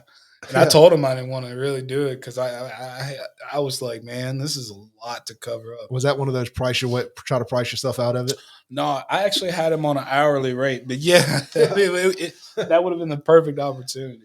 So I see you're doing a lot of this island travel type of stuff like The Rock has. Yeah, the Polynesian work, stuff like that. So I'm trying to mix it up and create my own style within that style, but that's always been my favorite. That's another reason I don't have a lot of tattoos, because I want that kind of work myself. Look, and I wish that I had had the foresight, but I got one tattoo, then got another, then got another. Yeah, you don't mix it up too much. And then I was like, now I got to try to figure out a way to blend all this together, and. But like I tell people all the time, I and love the red and that pops. You'll eventually. That guy used to. I think he did security for you. I can't remember his dang name. But that's a little armor shoulder paw, like a shield. Mm-hmm. It's good looking stuff. But I was telling people, you can get so many tattoos where it stops mattering about how good each individual one is, and then it's just the whole body of work, right? So when they see you, they're not looking at each little tattoo. Mm-mm. So when people are mad about a tattoo, I'm like, you really want to spend another $600 to cover that up? Let's just put more around it. Let's just get more tattoos, and it won't bother you as much, and people still want to do cover-ups and different stuff like that. But I've covered up two. Where the rose here is for people, this was the 105 tattoo. That had to go. This grenade here, you can't see it on the screen, but the grenade here was the Highway 80 tattoo. That had to go. Especially when I started working on Highway 80. I was like, man, this is some bullshit. Now Frankie did both tattoos. I let him do both cover-ups. I was like, I hate to make some of your art go away. But Frank's solid out here, man. You know? I was like, but we're gonna make these go away. Whether you're gonna do it or somebody else is gonna do it, but one way or another, they're going away. Yeah, and that's the name of the game. You're gonna do it, or somebody else is gonna do it. Yeah, that's factual. And no, he didn't make no fuss about it either. But that was my mindset going into it. Like, I'm getting this done. Like, I'd made my mind up. This is getting done. Yeah. And this is actually a tribute to Micah. Oh yeah. Micah had that grenade. Yeah. Shout out to my wife is his first cousin. Oh, really? Yeah. So as we were getting ready to get married, I wanted to cover up the Highway 80. And I went through a million ideas, and I stumbled across a picture of Micah and I remembered his grenade. Yeah, that man showed nothing to love in me, even like not growing up with me, or just being out and about showed me mad love. He was like that, man. Everybody has their Micah stories, and we have a lifetime of history. Well, from 15 on. Yeah. And, so we have ups and downs, and it's kind of like the heartbeat sometimes. Right. Yeah. But it was always love. I mean, we always kind of came back to being friends. And good friendships going to go that way. It will, man, especially when you have two type A personalities. Or I'm not a type A personality. I'm probably an A- type personality. Like, I'm not going to run in the room and roar, but I'm an alpha. Yeah. And you get enough alphas, you're an alpha. But you're not gonna, Micah ain't gonna stand that. No, Micah was a rah kind of lion. Micah was a type A personality and an alpha. Yeah, and just we butted heads a lot. Right, but loved him to death. It was kind of like the fraternity brothers fighting at the club that night. Mm. We may fight each other, but you better stay the hell out of it. We're gonna both fight you. We can come together and fight you. And we all have relationships like that. Sometimes, hey man, we don't always have to talk and hang out a lot, but don't mean I have any less love for you. Got a lot of friends like that right now. We probably don't talk often, but when we do talk, it's as if we just talked yesterday. But that's also knowing somebody so well that ain't shit changed with you in a month.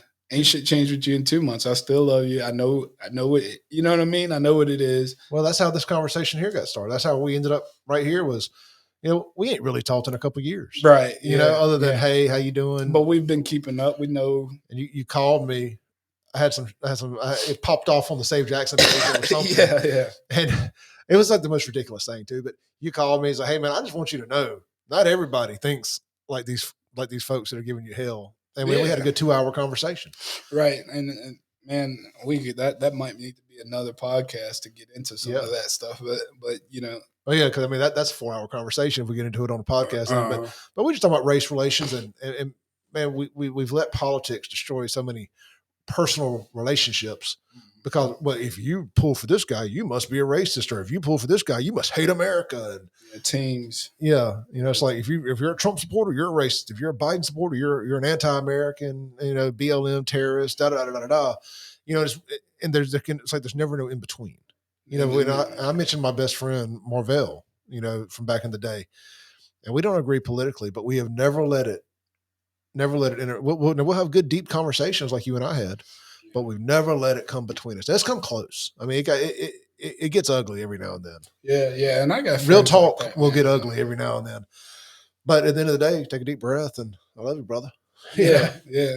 It's kind of hard to stay out of politics. So I try, man, and focus on work, but it's so intertwined in everyday life that you almost cannot ignore it. You're kind of forced to get political Yeah. My in biggest this world. thing, John, is where I'm at in life right now. I talk about it on the radio a lot about politics, this, that, and the other, because it drives phone calls and I enjoy doing it. But really, like this right here, be a lion, not a sheep. Be a man.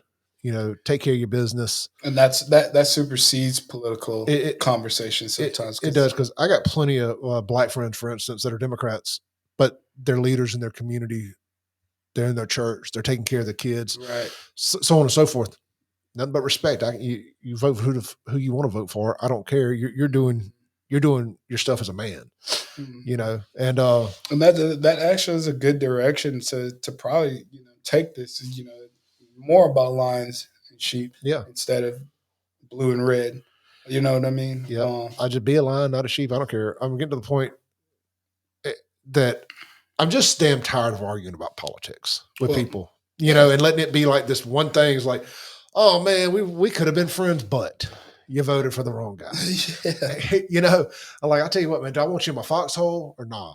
And that's how that's kind of judge my Well, that's why I relationships now. took on that independent mantle because people come in to get tattooed and then they're sitting there wanting to talk about politics and who did you vote for? And to have a comfort and God, I hope they don't ream me for this, but to be able to say I didn't vote, I wasn't inspired by this guy or that guy. I used to frown. I stayed out of it. I used to frown upon that, but I'll be honest, I respect it a little bit more now.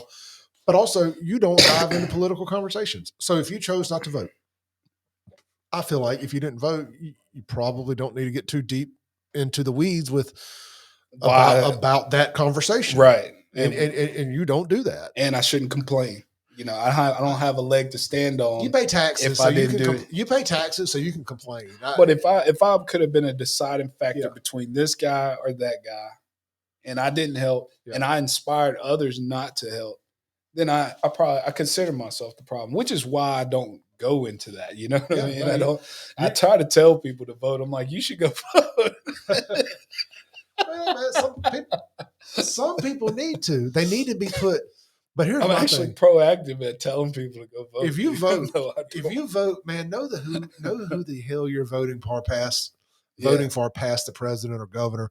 These down ballot votes on judges and stuff like that, and city council and some of these smaller municipality things on local level are way more important than any jackass in the White House. Yeah, and that's something I am trying to get a little more involved in because as I'm getting older and also, like I told you, looking for a property for my own, I want these connections of city leaders that can say, hey, man, I know a guy that'll give you a great location in this shopping center.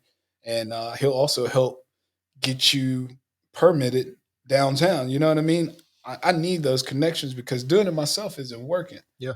And it kind of makes me have to pay attention as to, okay, who is the rep for this district or that district? Like, I found a location here.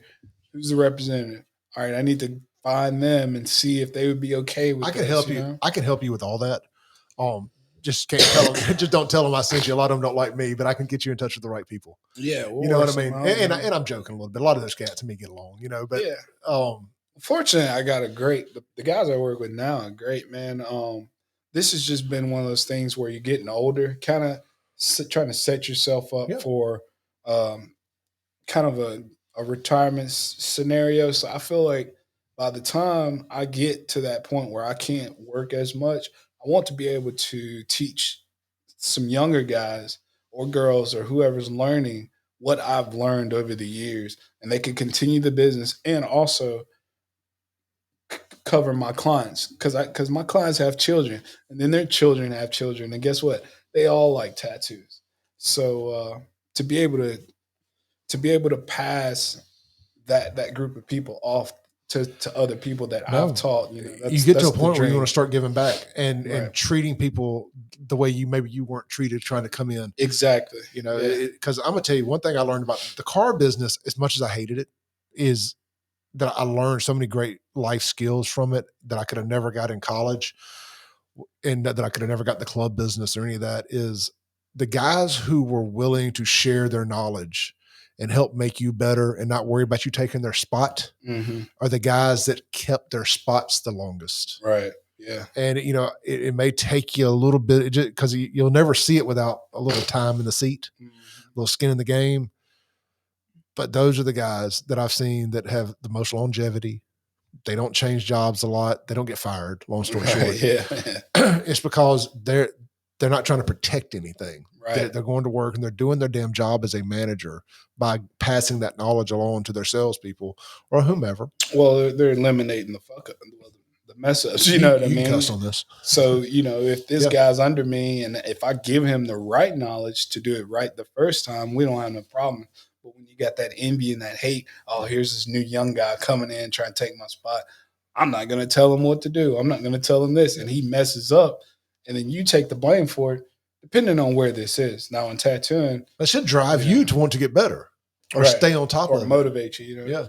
But I see a lot of young guys coming in to tattooing that I find to be excelling really fast. But because people come to me about them, I realize that they don't have certain skills that I could probably help them with. I have a theory about these younger crew catching on quicker.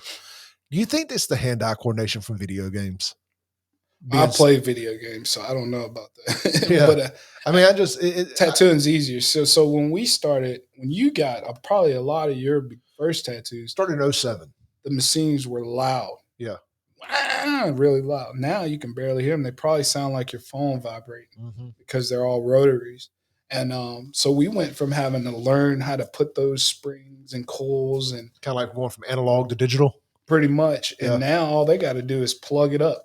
You've never done a tattoo in your life, but I'm going to plug up a pin. And all you have to do is learn how to hold this pin steady. Yeah. You don't have to learn to break it down, put it back together, sterilize it. You don't have to learn how to make needles. They don't have to mix ink because all the colors are now available. So you don't have to learn any. You really don't have to. You don't have to blend. You can just pick the color you want. Yeah. So there's not a whole lot of learning in that aspect other than, you got to learn to control the vibrations. The best way to make somebody lay down to reach a certain part of their body or something like that. But be still while I'm stabbing your rib cage. Yeah, but man, I remember when I first started, I had a machine break down on me in the middle of a tattoo. This guy had to go outside and take a smoke break for almost an hour and a half while we put that machine back together. Yeah. I learned a lot about the machine and what part is for what, and you know what I'm saying? So whenever the machine was making funny noises and different things like that, I was able to work through it. Also, every day I'm coming to work, I don't know if my machines and equipment are reliable. So, it's kind of nerve-wracking to have a long day's worth of work or have something going on and, you're unsure of your equipment. So that's where the knowledge of how to fix these things and do all that comes into play. But now they just got pins, man.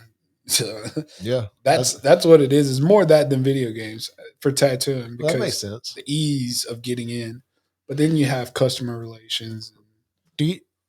So are these the old school guys out there, man, that are doing it though? Because inevitably there's that crew in every line of work where it's like I'm resisting the new technology. I'm only going to do it this old school way. My coworker. And old school is better than new school. Is that prevalent in this? Shout out to Jacob Shivers, my boy. He's one of them, man. He was rocking coils probably till like last year, and we've been on rotaries 6 years now or something like that. Yeah. He refused. He thought it was the easy, cheap way out. He's like Photoshop for tattoos. Yeah, he's like, man, I'm not going to that, man. I like the hard run of the coils. Like that's what he got a kick off of tattooing with that. And because it's like a motorcycle, man. Yeah. And this thing's in your hand, it's a different feeling than a rotary. A rotary is more of like somber music and elevator music is kind of Yeah. the mentality you can go into with a rotary.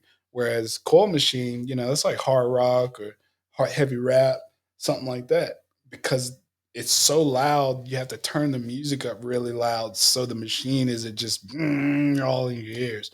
Whole different tattoo session. So now music's lower. You can hear pin drops in the room while somebody's getting tattooed. So it's just completely different environment. He did not You don't have to want. you don't have to turn the music up so damn loud. Yeah. He didn't want to leave any of that, but he switched over to rotaries, but they're still on cords. So now we went from cord rotaries that are quiet to wireless machines. No kidding. So I could bring a machine in here right now with no foot pedal or nothing, and just I got it in the truck. Really, that's awesome, man. Yeah. So they're charging. They're battery. Yeah, they're battery operated. They have to charge, and I guess you can keep one on the charger while you're working one. Exactly. You can rotate. Mm-hmm. That's what's up, man. Yeah, it was inevitable. Yeah, it's crazy too. That helps you get into spots, right? Because this cord is. I can't see any downside everywhere. to that. None, unless there's maybe like a power, like a Yeah, the charge. I had a battery problem, a couple of times where the battery just fully charged, just crapped out, and then I don't know. I think I let them sit for a little while and plugged it back up, and then they were good to go. So I don't know. Interesting. So where are you tattooing at? I'm at Ink Addicts on Woodrow Wilson with this is Nico Nelson's shop. Yeah, it's me, Nico, and Jacob Shivers there. Yeah. Where at on Woodrow is that? By the stadium, UMC, all of that on right by State Street in the same parking lot as the stadium. Yeah, on the right. If you get off the interstate and you're heading, what would that be? West, right across the street from Wendy's. Okay, bet. So, and people can find you at johnnyinks.com. Yep. That's cool. Let me pull that up real quick. Yep. johnnyinks.com booking. So they can go to the website, hit the booking, and tell you what, we can walk them through it. Yeah, the booking just kind of goes through the process of, how to book their appointment, and mostly just text me. Text me what you want, what you're trying to do, and we'll come to an agreement. We'll check some dates and get you locked in. Just click right there. Get at you. It's got all the info. Yeah, I did all that. You did that? Yeah. Tattooing doesn't work out. Web design, right? Web design will. Yeah, I learned a lot of that. Just growing up with computers. I think we had an HP Pavilion, one of them first little boxes. And this is, I don't think they had IBM probably came with different kinds of indexes, but that HP actually had like the Windows OS and all that. It made learning HTML and Photoshop and all that really easy. Well, like we talked about off air before we got started here was, big shout out to Tom at MySpace. Right. That's really where I learned how to do HTML and all that. Tom was making us all web designers and didn't even know it. Man, I hate to admit this, but when I was about 16, we were making CDs too. Yeah. Mixed CDs. I got with a group of guys that were really deep into this, HTML stuff. And they were making these fake AOL pages. And they were teaching me how. It started off with AOL chat room conversation. Yeah. They're showing images, talking about something. What are y'all talking about? And they're like, they're kind of ignoring me. But then finally they invite me over to AIM, which is the instant message. Yeah. And they're telling me all of this. What were those early websites called? Angel Fire? Yeah, Angel Fire. Well, mostly Angel Fire. Yahoo had some stuff that's free. But Netscape. But what they would do. I remember those Angel Fire sites. They all look the same. We would fish AOL emails. Email these fish listings, thousands of your AOL profile is deleted or unregistered, or you need to relog in. Yeah. And provide your information because something's about to expire. Yeah. That's the same thing going on with Facebook now with the fishing. It's exactly what's going on now, but they would fill all that out, send us the information, the page would redirect them to the actual AOL site. Then they really log in again. Now they're actually on AOL, but we have the credit card and the login. Now this Not you, the other guys. Yeah, the other guys. I didn't know this kind of stuff was even going on in the world until I got on the computers, you know? And I'm helping them on the website design part of I it. remember when I discovered AOL chat rooms. Oh, yeah, Like, man. I ain't leaving the house. Right, yeah. And then I discovered MySpace. Dude, I think the first time I logged on to MySpace, I didn't get off for 18 hours. Yeah. Like, what all is here? Man, the internet's changing, and now they're talking about this meta stuff, and you know, God knows where That's this gonna is be about where to go. that's gonna be where I start to check out. Yeah, virtual VR with the glasses and goggles. First, I'm blind in one eye, so none of that virtual stuff, VR stuff, 3D stuff, I can't see it. It's not blind; it's lazy eye. If I would wear a patch over my good eye, the strength would balance out. But I'm not gonna wear a patch over my good eye, right? Yeah, you know. So I'm just blind in one eye. But I'm trying. I know everybody knows me a lot. Well, not everybody, but a lot of people know me because of social media and the things I've done there and whatnot. But I'm trying to pull that back. And I've got the radio show. I've got this. I know this will go on the internet, but I'm burnt out on social media. It's peaked. And it's controlling.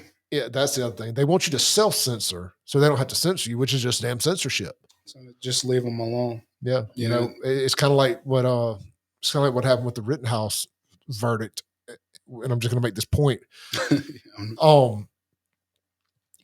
If they have found him guilty, they want to scare gun owners into not using their guns. Mm-hmm. They can't take them, just like they can't take our First Amendment, but they can scare you into self-censorship. Yeah, just like if they can scare you into not using your Second Amendment because they're scared. Well, good no, Lord, if that's not self-defense, then what is? Right. You know, and that victory, people may not see it today. People that are on the other side may not see it today, but if they ever have to defend themselves, there's a president there.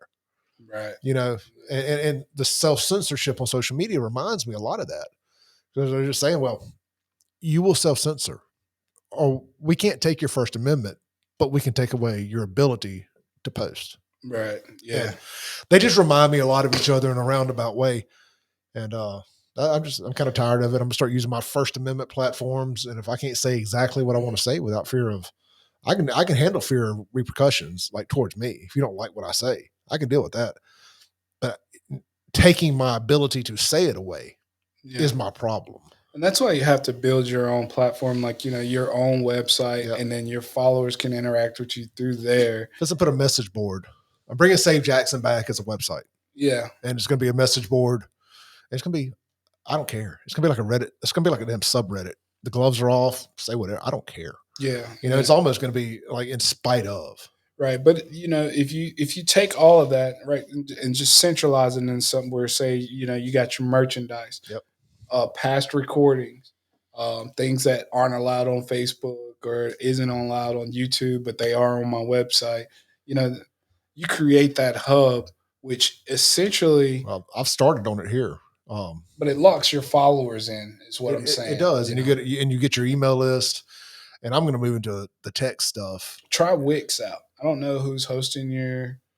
This was on GoDaddy, and what's WordPress? Yeah, I just threw this together the other night. Try Wix. Yeah, I've heard Wix cost a little bit, but man, like it's just game changer. Just being able to use the external links. This sends you to my podcast site. Then I've got my merch page, and it's external links, but again, it's my stuff. Right. And but it keeps people able to interact with you if you're removed from everywhere. Exactly. And, you know, and I can promote this on the radio and right here and forever unless you get like Trump and they're jacking servers from you. Yeah. You know, hey, look, not support. I will trade his problems and my problems right now. Right. Yeah. You know, look, he's still got Mar-a-Lago and billions of dollars. I would definitely trade our problems, but to your point about creating your own platform, I think you're going to see a lot of people going that direction. Well, that's why you can't get people to work now because, okay, you're talking about COVID. Well, I don't get to have the option to close my business or open my business because I work for somebody and they decided to close.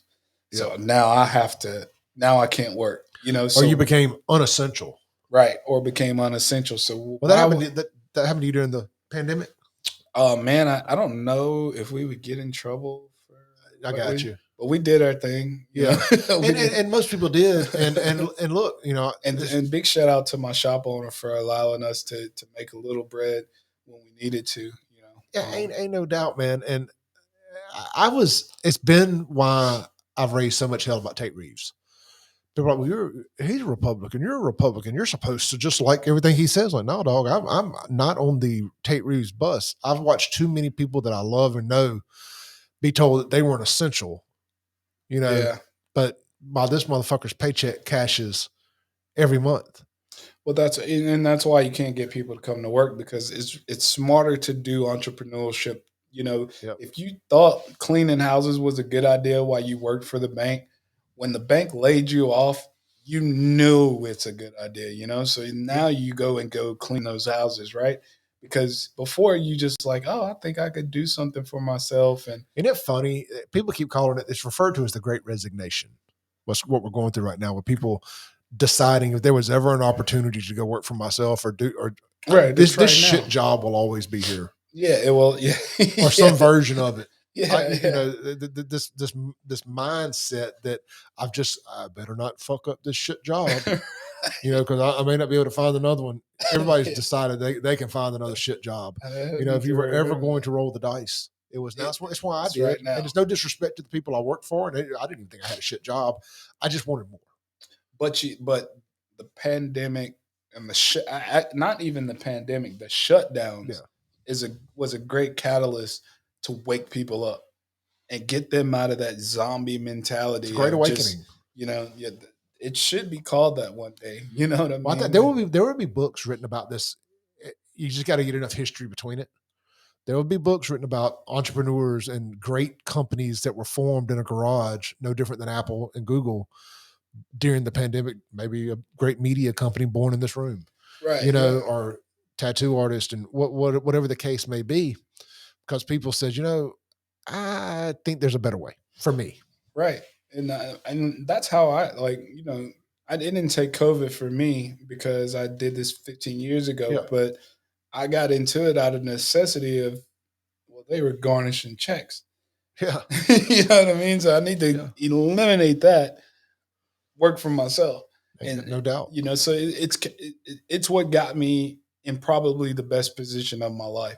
And that's what I see happening to people now starting their own businesses. I'm like, and I can see it before they can see it because I've been there. So I'm like, that person has no clue what they just did for themselves, getting away from that shit job and doing something on their own, or starting their own business or their own venture that they can, their own baby that they can build.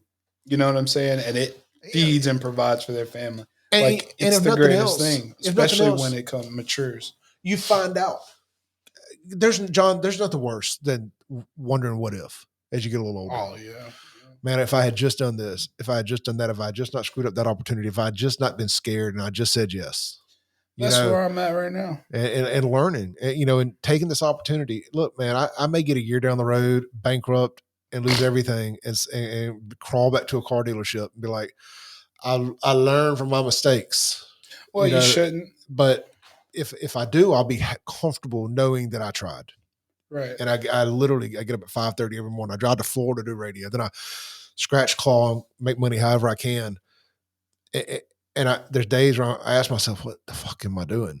Yeah. I ain't got to say fuck a lot on the radio. I don't get to say it on the radio. I don't get to cuss a lot in media. So I've dropped a lot of F-bombs here. It's a little liberating. Actually, I feel like I'm on the radio, so that's why I haven't cussed as much. But I'm a sailor at heart, man. Yeah.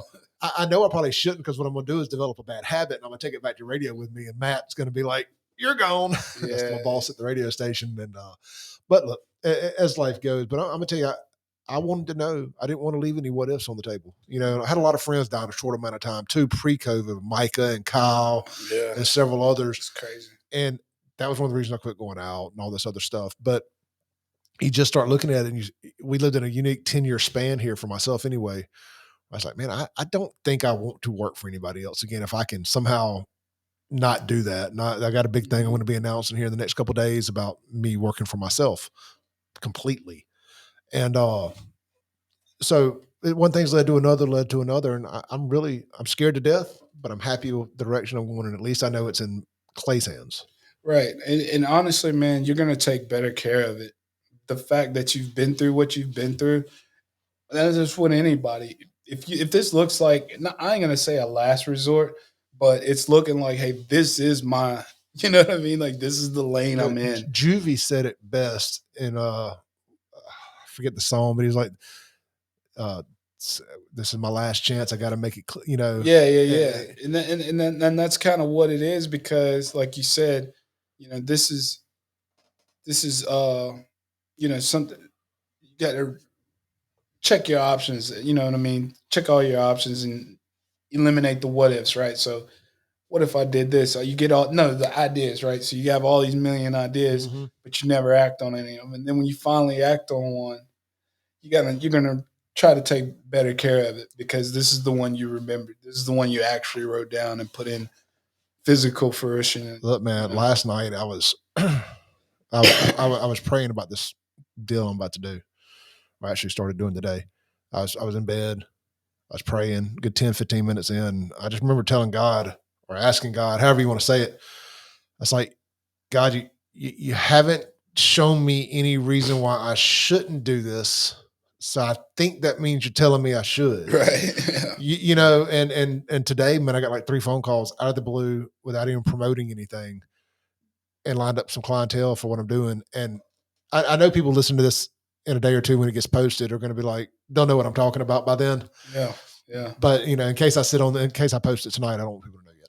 But with all that said, I'm excited, but I'm nervous as hell. When you put it all on the line and man, bridges will burn and things will happen if it don't work.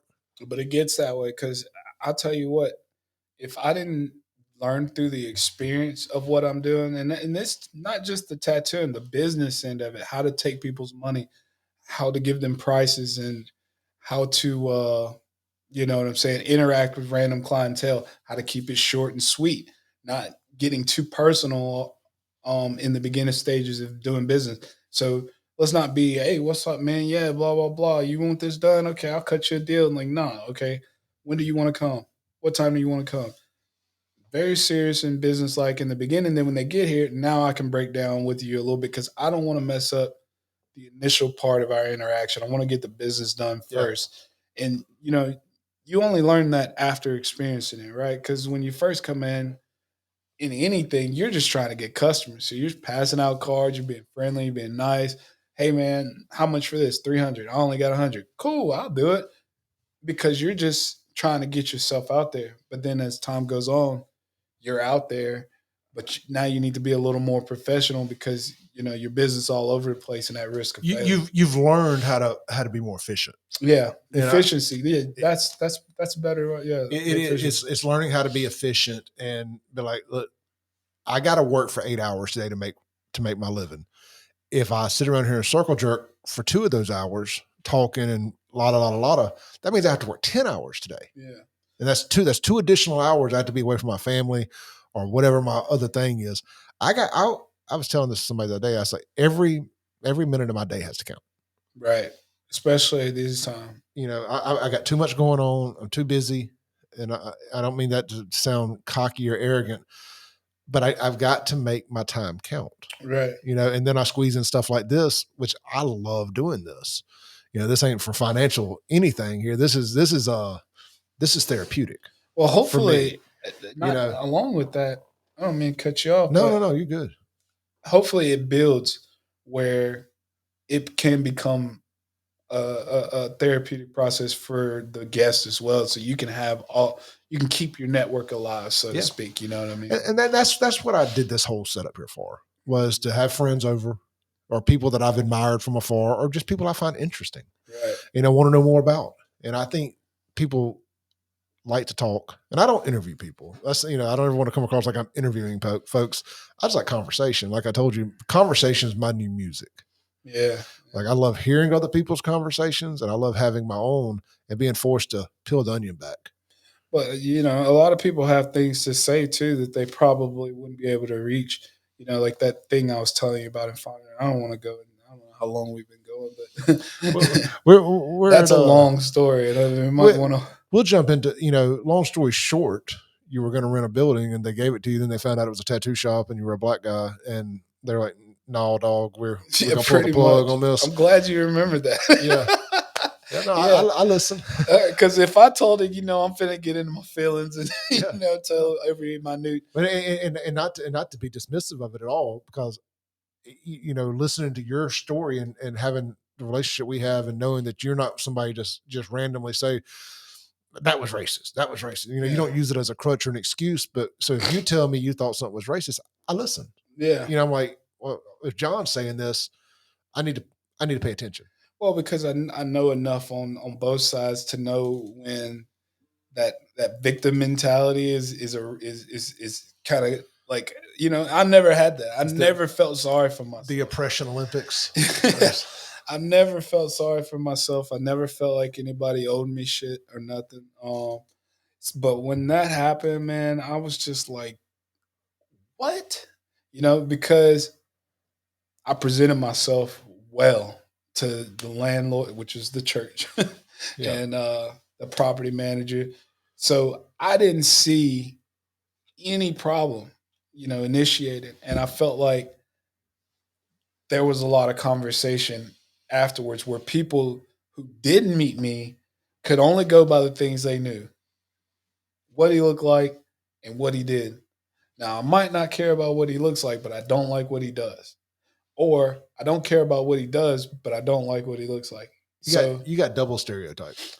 And that my girl, God bless her soul, man, because she's riding with me on all this. But she says that, I feel bad for you because of the position you're in where, the people that have what you need, buildings, leasing properties and stuff, you got to find that one person that can overlook what you look like and overlook what you do and just accept you as a person and lease to you and give you a chance to prove what you can do with this.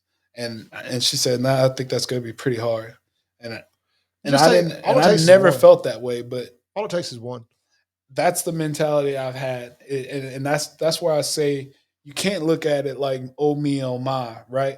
So with her telling me that, I'm looking at it like a challenge. I'm not getting there like getting teary-eyed because she's breaking this down. I'm just like, well, I'm going to find that one person that's going to make that happen for me, Hey, look, man, like, I'm not deterred. Let me throw it out here now. If you are a property owner, strip mall or something, unique, and you were interested in having a tattoo shop with a legitimately good dude that ain't going nowhere, reach out to me, reach out to John, make this thing happen. And the crazy thing is somebody who wants to open a business in Jackson. That's what I'm trying to say is that, you got people that want to contribute, but we get shut out because of someone else's perception of what it is we're trying to do. And I'm not trying to just do tattoos. Like, we want to provide logos for businesses. We also want to do art, original arts by artists, hang them up on the wall.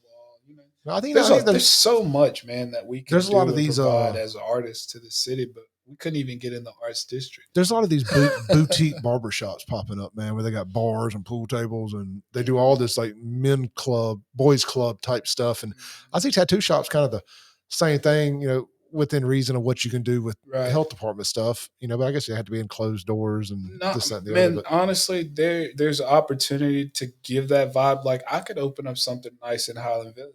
Yeah. And of course, somebody that knows the powers that be at Highland Village is saying, I'd never let that happen. I get it, man. But give somebody the opportunity to try. And you know what? If you want to oversee it, come in there and say, hey, how are we going to make this a Highland Village business? Yeah. Even though it's something that people think is going to taint the area, let's make a tattoo boutique or the quarter. Turned around a little bit here. Quarters over that way. Yeah. But there's just a lot of places that you could bring that city vibe to, and people could be involved in something great. And I think that they just look on the onset of, because in that Fondrean place, there's already a shop there. Yeah.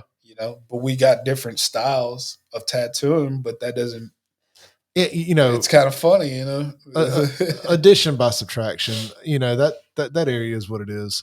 And they can't say it's because they already got one because y'all got a ton of food joints, but you keep bringing them in. You got tons of boutiques, but you keep bringing them in. They're very picky about that over there. My friend Chip Yeah, opened up they a are pizza very joint. They railroaded him right out of there. What? Yeah. Shout out to Chip. Shout out to Chip. He opened up a pizza joint and they hated it. They wanted him out of the neighborhood. That is crazy. They basically made it happen. I've lost a lot of respect for those. I'm not going to name anybody, but I lost a lot of respect for some of those business owners over there who I can't even drive there over there without feeling weird. Behind that situation, like the route I used to take to work, I cannot take because I'm so mad about it. I don't go there anymore. Seems like so many. I hate spending money. Seems like so many of the people who work in the service industry over there have had some things to say about me. So I decided to just fight back with my dollars or lack thereof, and I just refuse to support those folks over there. Now I support Cheney. I mean, look, I'm not dragging nobody into just because I support somebody. Don't mean they support me, right? But I like Cheney and I respect what he does. I'm wearing a Cheney shirt right now. But you're right about that though, because eventually what will happen is they're being ugly to people they don't like. Yeah. And this is a neighborhood of business owners, community leaders, churches. Yeah, it happens a lot within that area over there. I'm just gonna say it: the white liberal. The white liberal that controls Fondrean are alienating people who don't think exactly like them out of there. And it's crazy to me because I don't, I'm not looking at it in political demographics, but more than I do about leaders and party leaders and who's running what. And so you can see things that I can't see, but I can see the ugliness. I look at the track record of who calls me a racist on Facebook for talking about Jackson crime, and it just never fails. It's this Fondrean white liberal that works in a restaurant somewhere over there. It's just rinse, repeat. So I can start to put the puzzle together a little bit. But what is that elitist mentality where we're cool, but y'all aren't?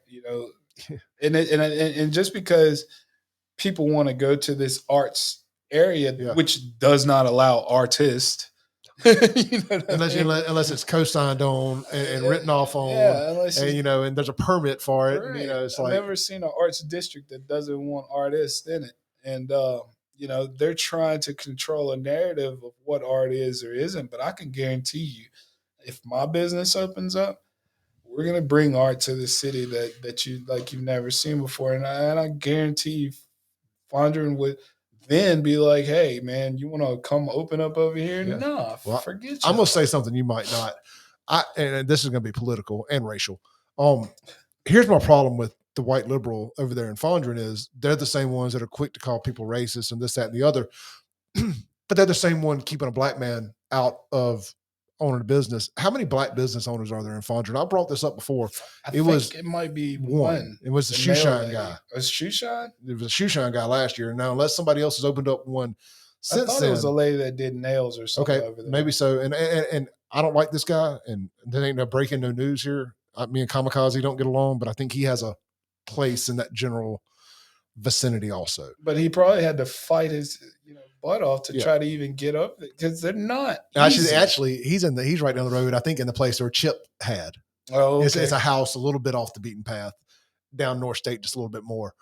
But they're not easy. It's not. So it's like these very people that bitch, moan, and complain about conservatives being racist are the same ones who are actively keeping black business owners out of their area. Oh, no, I found that very contradictory, or not contradictory is not the word I'm looking for, hypocritical. Yeah, no, and that seems like a fact because you cannot find a black boutique.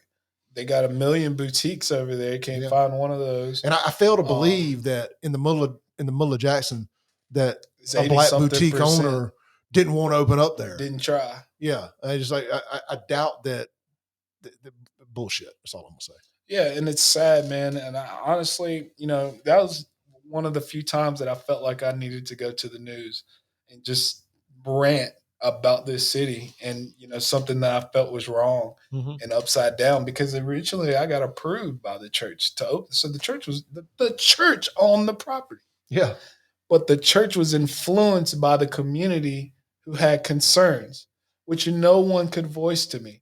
I asked, what are the concerns? They're just concerned. What concerns? Yeah. Well, it's like the violation of team rules. Yeah. We told you it's a violation. Or it's like Facebook censorship. It don't matter what you said. We told you we didn't like it. Right. And you broke the rules. Well, yeah. And then I asked him, like, well, how can y'all agree 2 months ago to let me go through this whole process with getting permitted and all that? Now you, the landlord, are coming to me telling me that the people are controlling you have concerns. Who controls you enough to have concerns that you can't voice to me after I just gave you $8,000 for 2 or 3 months of lease? You know what I mean? Like, you didn't pull a red herring. You told them what you were going to do. Oh, I told them exactly what was going to happen. It worked its way far enough up. There's somebody complained. Yeah. And made it go away. So some big donor to the church. It's kind of sad though to think about, and not even say, like, if I'm that big wig and I find like I had a problem, hey, is there a way we can have a meeting with this business owner and just see what they're about, and see if there would be an opportunity for us to help them open, and we tell them, hey, we don't want you to do the front of it like this. Do it like this. Cool. But at least give me the damn opportunity. You know what I mean? If y'all want things done a certain way, I have no problem doing it. But to completely shut out the idea, that's wrong. That's dirty. Because you got another one down the street, Yeah. And they're just like, what the hell? And what's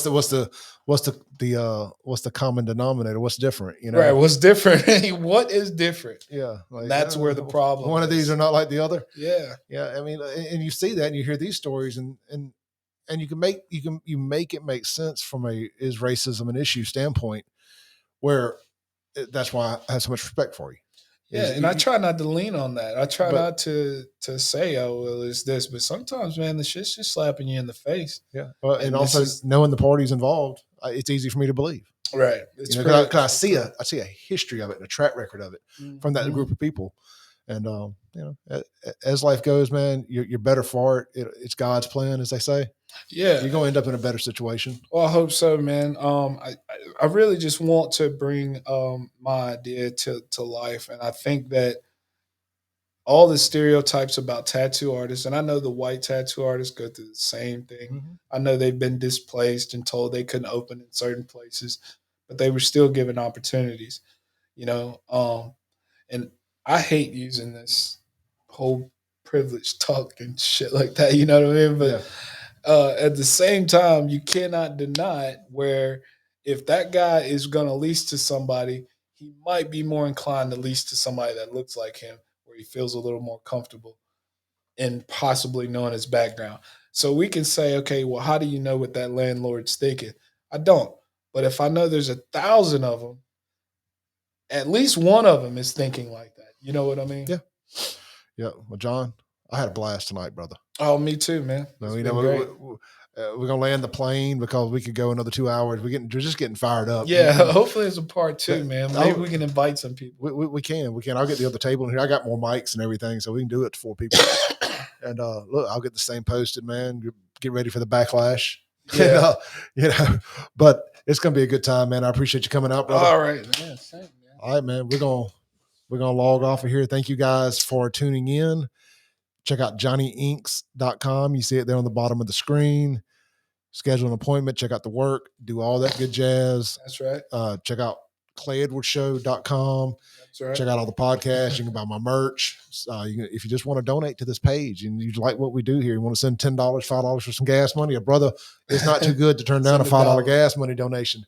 Right. And look, stay tuned. I've got a big announcement about my personal business coming up soon. And in the meanwhile, I want to thank the My Sweet Office for giving us a studio and sponsoring this show. So we appreciate them. And if you're looking for a office, but you don't want to commit to an office building, check out My Sweet Office right here in Flowood, directly behind Merit Health Region, whatever the hell that hospital's called. Yeah, I think it's Merit Health. Yeah. And look, great location. John found it easy. No. We're here. All right, man. Look, y'all stay easy out there and tune into the Clay Edwards Show every morning, weekday morning at 7 a.m. on 103.9 WYAB.